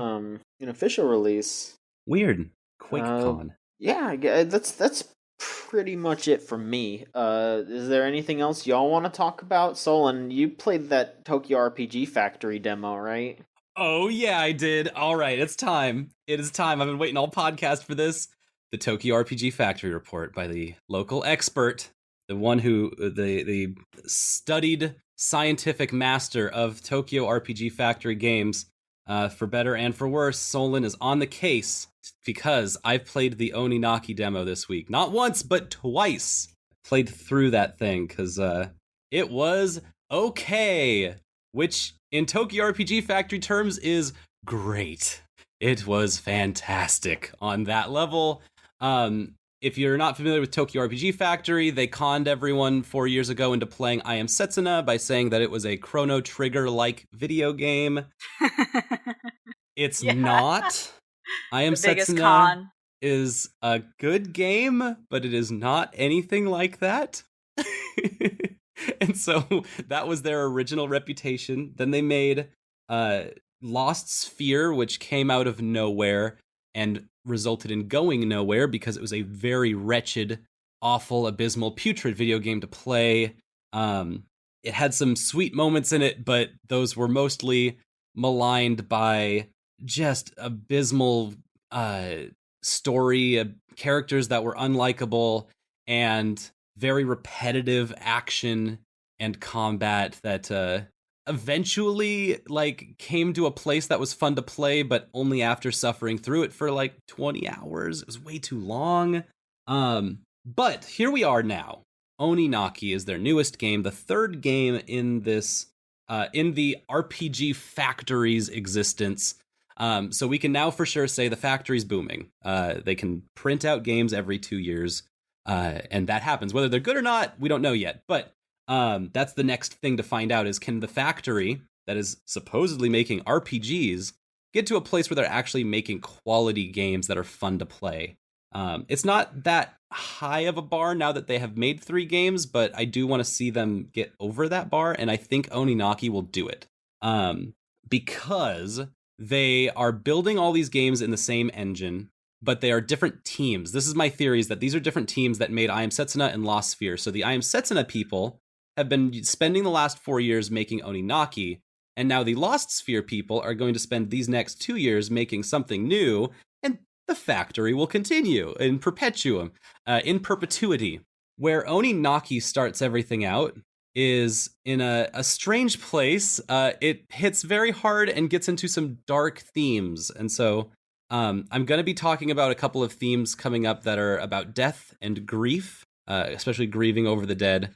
A couple and a lot of things that go along with that. So if you are sensitive around those topics, I want to make sure that that's at the top of talking about this. But they start out by orphaning you, because that's how all of these games start. But this time, instead of just being like, hey, you don't have parents, it starts with you as a kid and your parents are on the bed, and like the entire city, the town that you live in, is in your bedroom being like, hey, so your parents are dead. And then, which is, yeah, it's weird, but they use this to explain to you.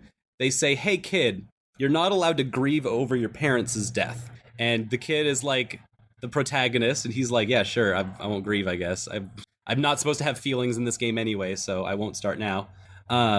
He is not allowed to grieve over the loss of his parents, because if his parents die and they are filled with any regret when they die, they become ghosts. They become lost.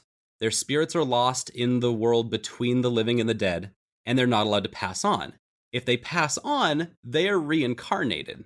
And that's just a part of this world very thoroughly. That is the meat and potatoes of the world of Oninaki, is that everything that people are working towards is spiritually, physically, romantically, everything is about reincarnation. And so you are like, oh God, you're not allowed to grieve. So this kid becomes this very cold, separated person, because he has feelings for his parents, but he wasn't allowed to express them as a kid. And he becomes someone who can see ghosts. He sees ghosts, he sees them, and finds lost ghosts. And the whole idea is that you are trying to fulfill these ghosts so that they don't become lost anymore and can move on to the afterlife to be reborn. And so this gets into some weird, hairy situations because you're playing like ghost detective. And you and your best friend, and she's a ninja with a scythe, and you're a ninja with a sword, and it's, all of those swords and scythes have their own spirits attached to them. Those spirits are like lost souls that cannot be found because they've lost their memory. There's really cool mechanics that go into this because you, over time, as you work with your stands, these swords, these scythes and whatever, the stands grow, they get more powers, and they also gain their memories back. And so they become kind of like characters alongside with you, while you're just, mashing the X button to attack little penguins and flowers and monsters in the land of the living and the dead. So everything kind of grows along with you, and I'm really into that idea. They do a good job portraying it. But the missions they put you on are the like crowning achievement of this game, and something that just is bizarre and weird. The opening of this demo puts you into a place where you find a kid who's lost. Not only as he's a spirit and a ghost, but he's also lost. He does not know that he died.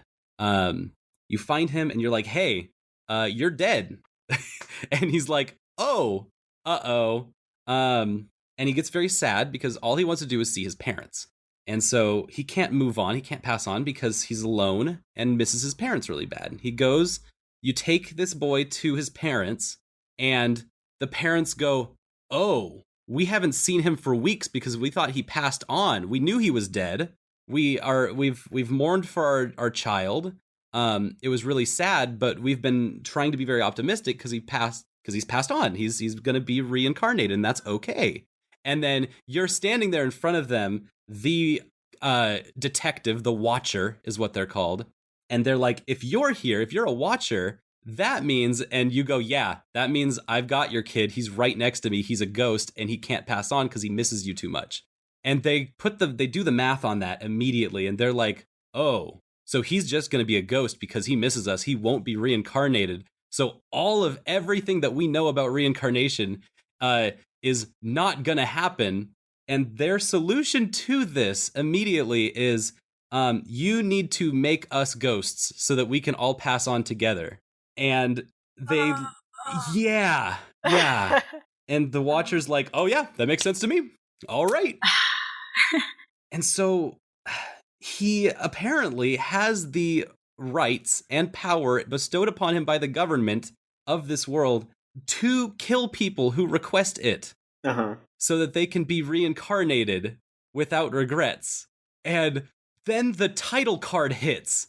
The moment, there's this big dramatic moment where they turn around and they put their hands in their heads, and the main character just says, all right, be calm, this will only take a moment, or something. And it hits the title card, and you're standing there what just happened? What? Oninaki, I wanted to talk about the mechanics at the front because the hook that they get you with in this game is pretty damn substantial. It's a fascinating game that covers some weird themes, and they do world building in a way that really hooks you in with the world itself. And that has not happened in any of the other games. They've tried in I Am Setsuna and Lost Sphere to have a world building game first, and then some cute characters on the side, but they flopped on those. Those were the parts that were the weakest parts of those games. And this one hits that. It hits that, and in a way that's interesting. After that big moment where you come down from it, and it gives you a pan through the main city, and everyone's just talking about reincarnation. They're all talking about death in very normal ways. You pan over, and it's there's a cute couple. They're exchanging jewelry. And they're like, you can use this to find me after you die. And it's so romantic. Oh, okay. This mom's in the streets I've been thinking about my grandmother, and thinking about getting the operation done. No, it was called the they were saying she's sick and she's suffering, and so we are going to think to apply for a license. That's what they say. A license, which they don't say what it is, but presumably that's a death license. And they're oh yeah, if you have the courts authorize it, and and your grandmother wants it to happen, then it'll make a perfect harmony where she can be reborn without regrets after that, without guilt. It's God damn it, that makes too much sense. Oh, God damn it, this game has euthanization as a core part of the world building, and I hate that makes sense, but also they do a really good job with later in the game, you peep into a window, and there's a grandma who is grieving over the loss of her husband, and she's doing it in a very healthy way, where she's I'm happy to see you gone, because I know that I will be joining you soon. Before I join you, though, I must make a book of all of our life together. And it's wow, this is actually really sweet and nice. And she's just I miss you, and I can't wait to see you after I've finished writing our memoirs or something.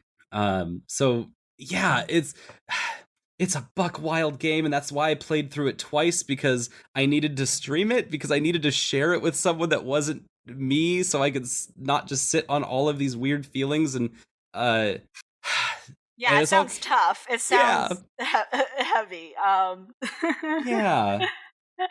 And the game itself, besides having dungeons that are too long and kind of linear, the game itself is actually pretty fun.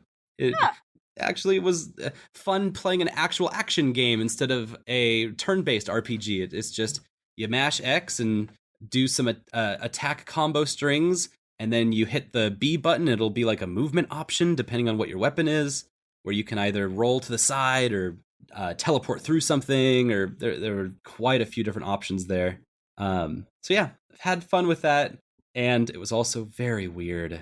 I think that I actually highly recommend playing the demo if you can, because there's some cool stuff in it, and it's just a good way to see, like, if you're interested in this game that Tokyo RPG Factory's never done before. They didn't have really.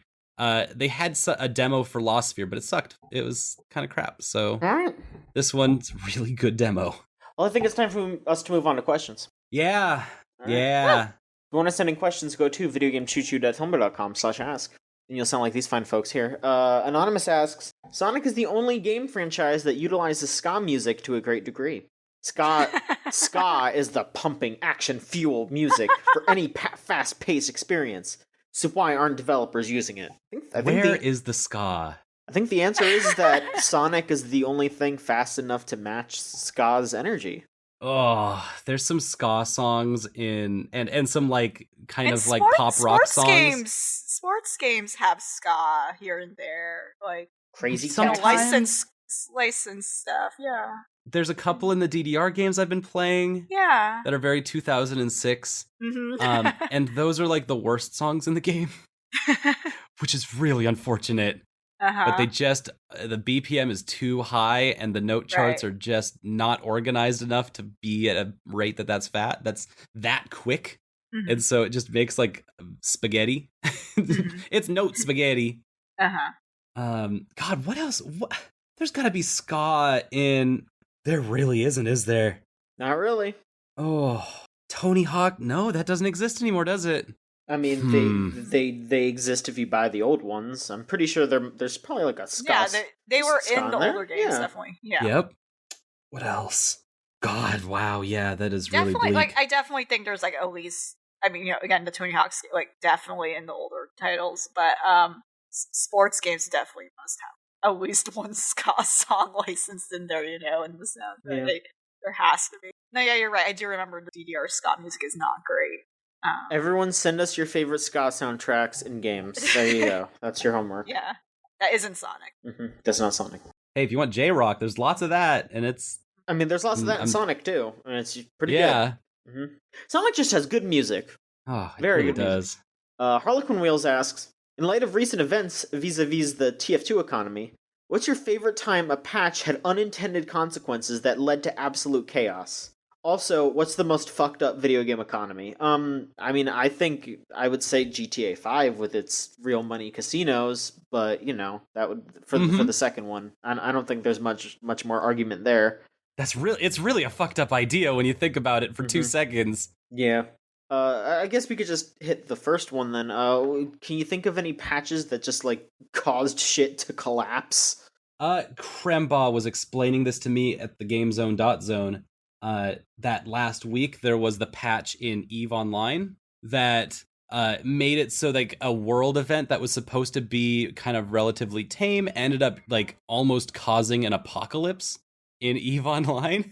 Mm-hmm. There were fleets of enemies that were supposed to basically invade. It was like a big invasion angle where a bunch of this enemy AI fleet was coming in to ransack and raid the main player groups.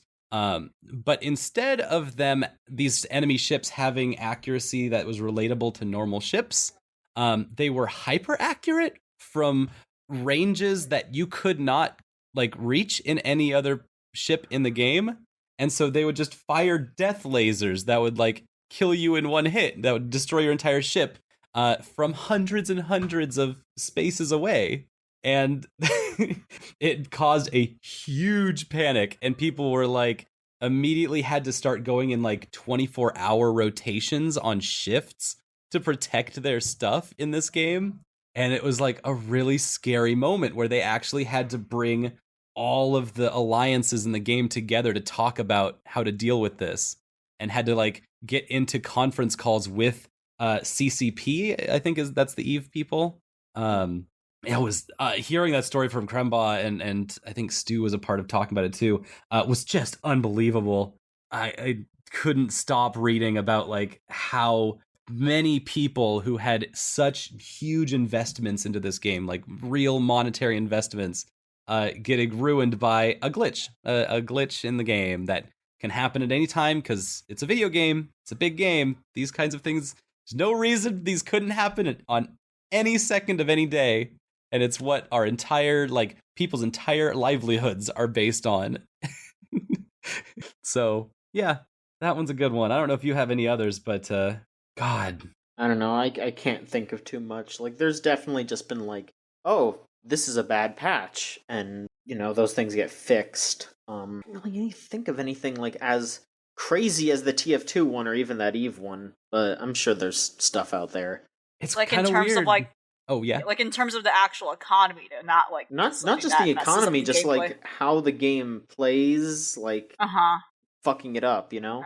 I know, like, yeah, I can only think of, like, actual in-gameplay stuff. Like, I know World of Warcraft had a thing going on where there was a literal meme disease, that was viral. It was I forgot what specific... Yeah, so if you stood near a character with this, you actually get something called, like, corrupted blood or something like that, but then... Yeah, the blood plague. So the blood plague, the blood plague. There you go. You know what I'm talking about. Yes. Well, the thing is that wasn't just like a crazy event like that. Like psychologists study that because like it became an actual like health epidemic, and like people in the game like became basically volunteer medical practitioners, and quarantines were set up, and like before Blizzard stepped in, it was legitimately like society basically formed in World of Warcraft.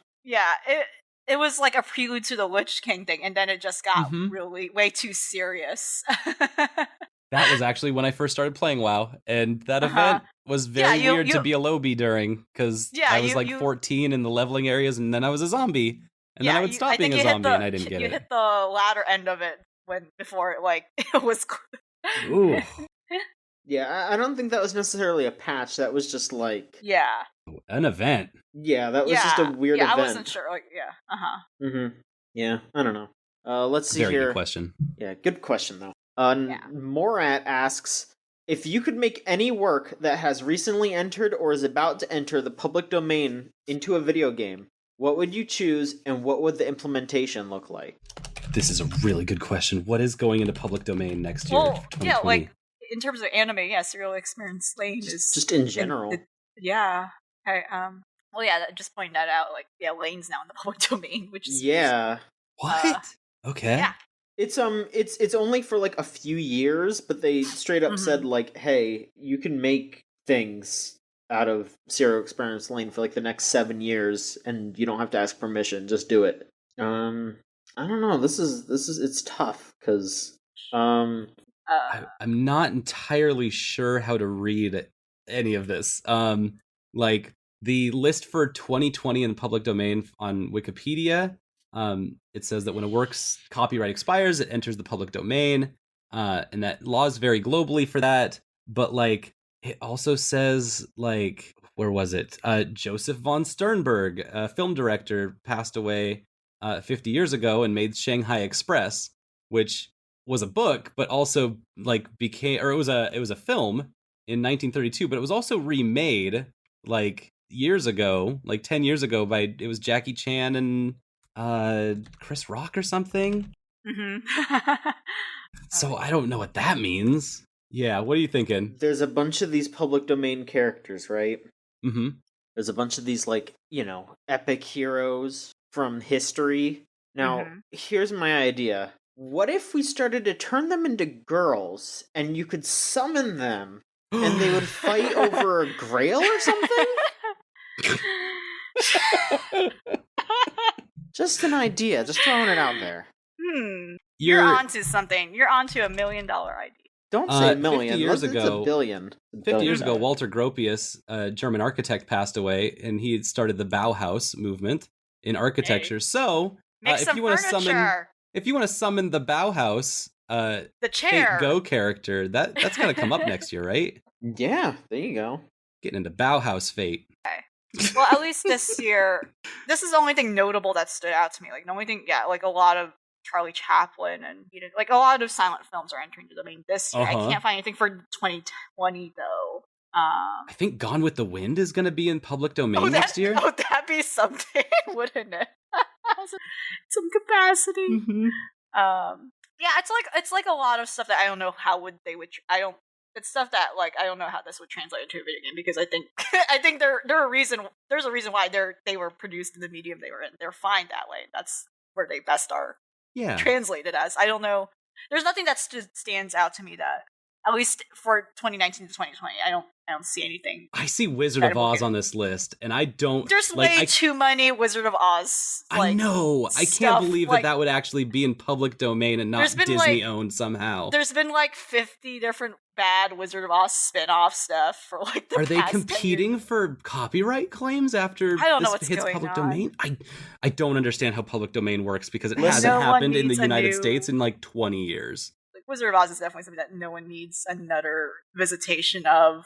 Yeah, but Dorothy and Fate go! Yeah, Dorothy needs to get sexy. They need to make the lion a sexy lady. They need to make the scarecrow a sexy lady. The Tin Man, the rope Toto. android. Tin Sexy lady. Sexy tin lady. Let's do So it. we got dog furry, android, sexy lady, right? Sexy We got tornado. two furries because we got I mean, okay. sexy tornado. One of them needs to stay a man, but he'll be like way buffer, or like maybe the Tin Man would be a dude in a robot suit. I don't know. We'll figure that out. Wizard of Oz fighting game. I want to. Glenda the Good Witch is going to be top tier in hell the yeah. Wizard of Oz fighting game. And Gone with the Wind characters are going to be in there too. It's a crossover. Sure. There's already that Les Mis fighting game. What? Yeah, there's a Les Mis fighting game.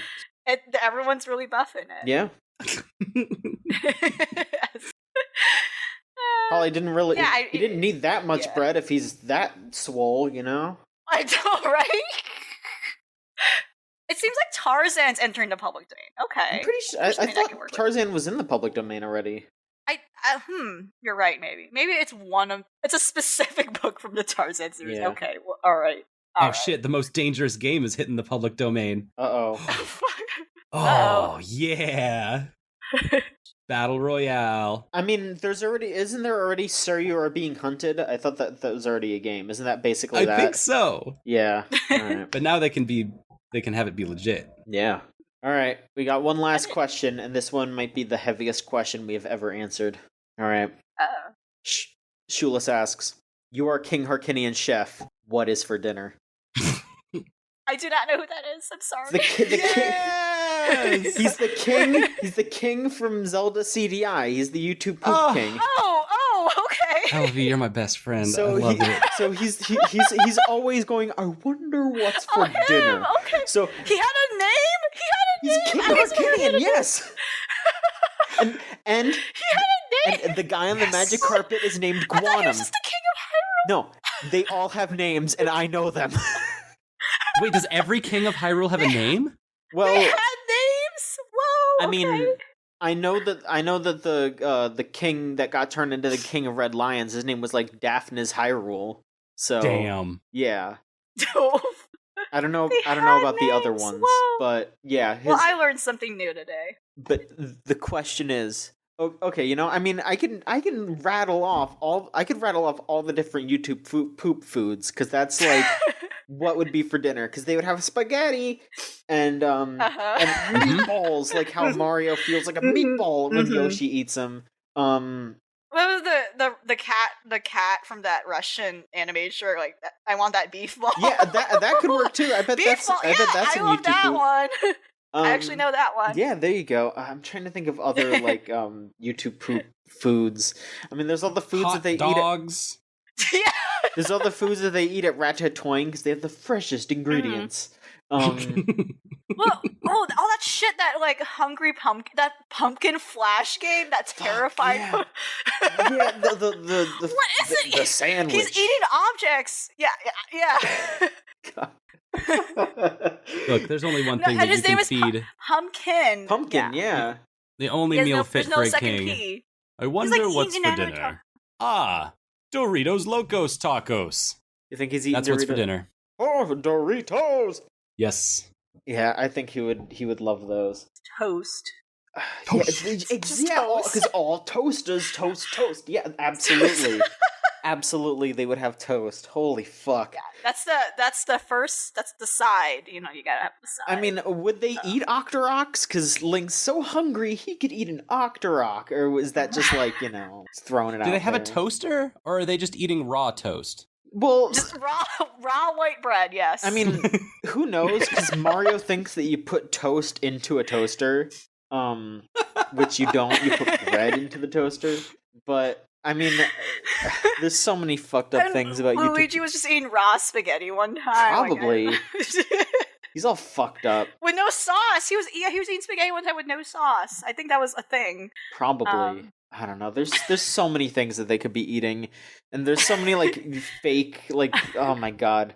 They could just be eating the VeggieTales cast. Honestly, yeah, this poor thing. Yeah, probably. It's fucked up. Is there something that Robotnik would eat? I mean, everyone would just be like, "Oh, they would eat his Pingus," but I'm trying to think of what Robotnik would eat. What I mean, I guess chili dogs from Sonic. Sonic could bring the chili dogs. I don't think he would eat Sonic's cuisine. He would have something. I mean, all the YouTube poop characters could they over and they could have a big feast. They could all share their food. Okay, potluck. Yeah, potluck. Yeah, that's nice. Because the king would be like, I wonder who I'm having for dinner. Everybody.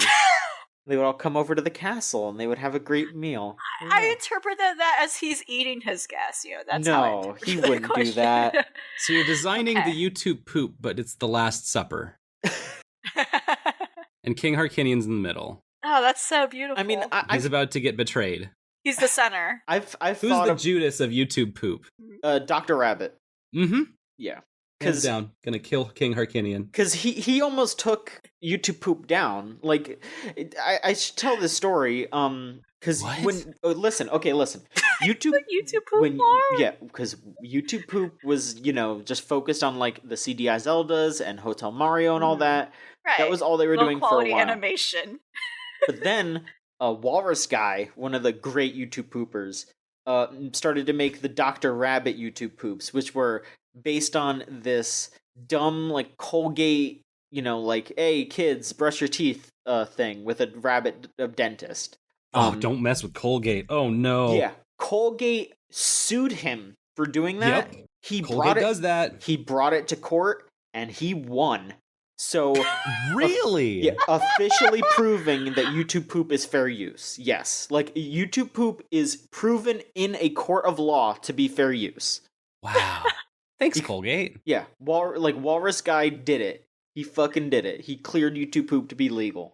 So you can make YouTube poop of whatever you want, as long as it's, within reason, as long as it's not just the movie, but you put one sound effect in it or whatever. It has to be transformative. But and that really is transformative.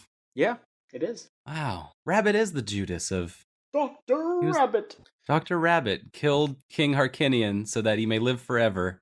Into a new religion called YouTube poop.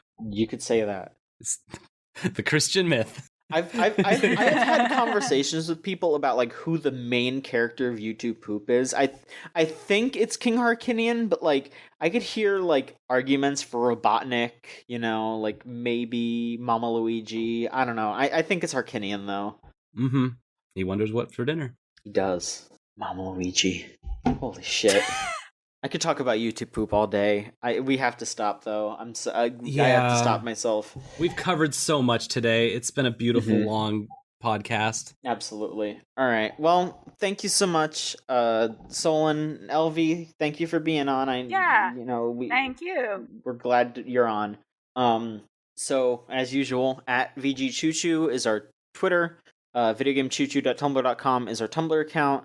We also have our Twitch, which is also VGCC. Nobody's really streamed lately, but whatever. I'll be there on Sunday. And Scott streamed last week. Oh, you did? Okay. I thought I get confused about when you're streaming on ours and when you're streaming on yours. So sorry. Yeah, I'm gonna try to make that very, very clear. Yes, that's fine though. But Sundays with Solon is continuing, of course, and Scott's helping out too. Yes, that's right. Yeah, Scott streamed recently. I forgot about that. Yeah, he streamed that Dark Souls mod.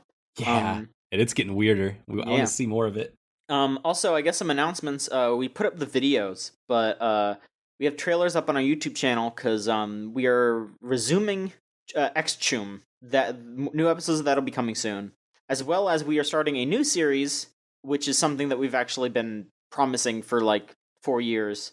Rose and I are doing a Let's Play of Spyro the Dragon, the first one, the PS1, Woohoo! with all the janky graphics and, the classic. I'm not playing the PS4 one. Also, I guess we'll announce this. I still have to figure out how to get it to work, but we are changing up how the Patreon is working.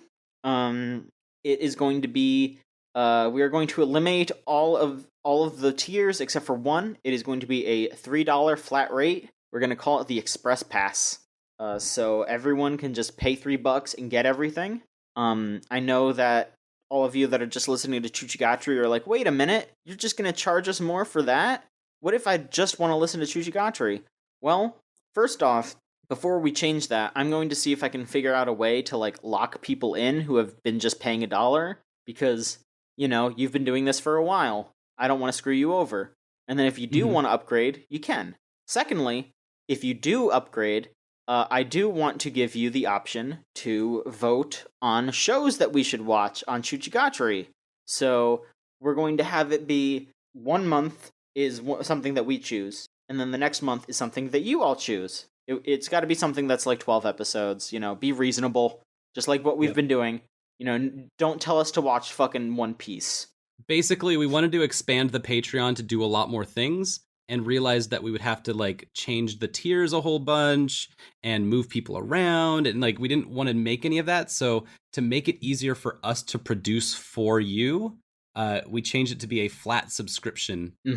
So that way we can actually add more to the Patreon, and then we don't have to work as hard for having podcasts go up on the Patreon and then go up on the non-Patreon parts. And yeah, it makes things so much easier for everyone and gives people more content. Yeah. So we'll see if we can lock people in. If we can't, we'll figure something out. But I'm pretty sure we can figure something out. If you just want to, because you'll be able to get videos early, you'll be able to get other stuff early. So I highly recommend you get into the $3 sector because we're gonna start rolling stuff out real soon. Yeah, there you go. If you want to talk to us more about that or anything else, go to our Discord server, thegamezone.zone. You can hang out there and hang out with us. And also, thank you to Magic Circuit / Melt Channel for our theme song Crush off of the album Magic is Real. If you want to listen to more Melt Channel, it's meltchannel.bandcamp.com. If you want to listen to their more recent stuff, it's Magic Circuit on Spotify. Just type in Magic Circuit on Spotify. They got good stuff on there. And that should do it! Yeah, that should do it. Thank you so much for listening, and we will be back next week with... Oh, you know what, actually, I almost forgot. We alluded to this, but I guess I'll say it. Not next week, but the week after is our 4th episode 69. So, we will be answering all of your pressing love and intimacy questions. I don't know who's going to be on. I mean, I'll be on, but... Oh, you'll be on. You have on. no choice. I'll be on. You have no choice. Yeah, the person with the least experience will be on. I'll give you all bad advice. The love experts are here. We'll figure it out. Yeah, so if you want questions about your love life answered, send them in. We'll answer them not next week, but the week after. So send in video game questions for next week. Send in love questions for the week after. We'll be there. We'll be ready. All right, now that's it. Okay. Thanks again so much, and we'll be back next week with another episode of the Video Game Choo Choo Podcast. So long.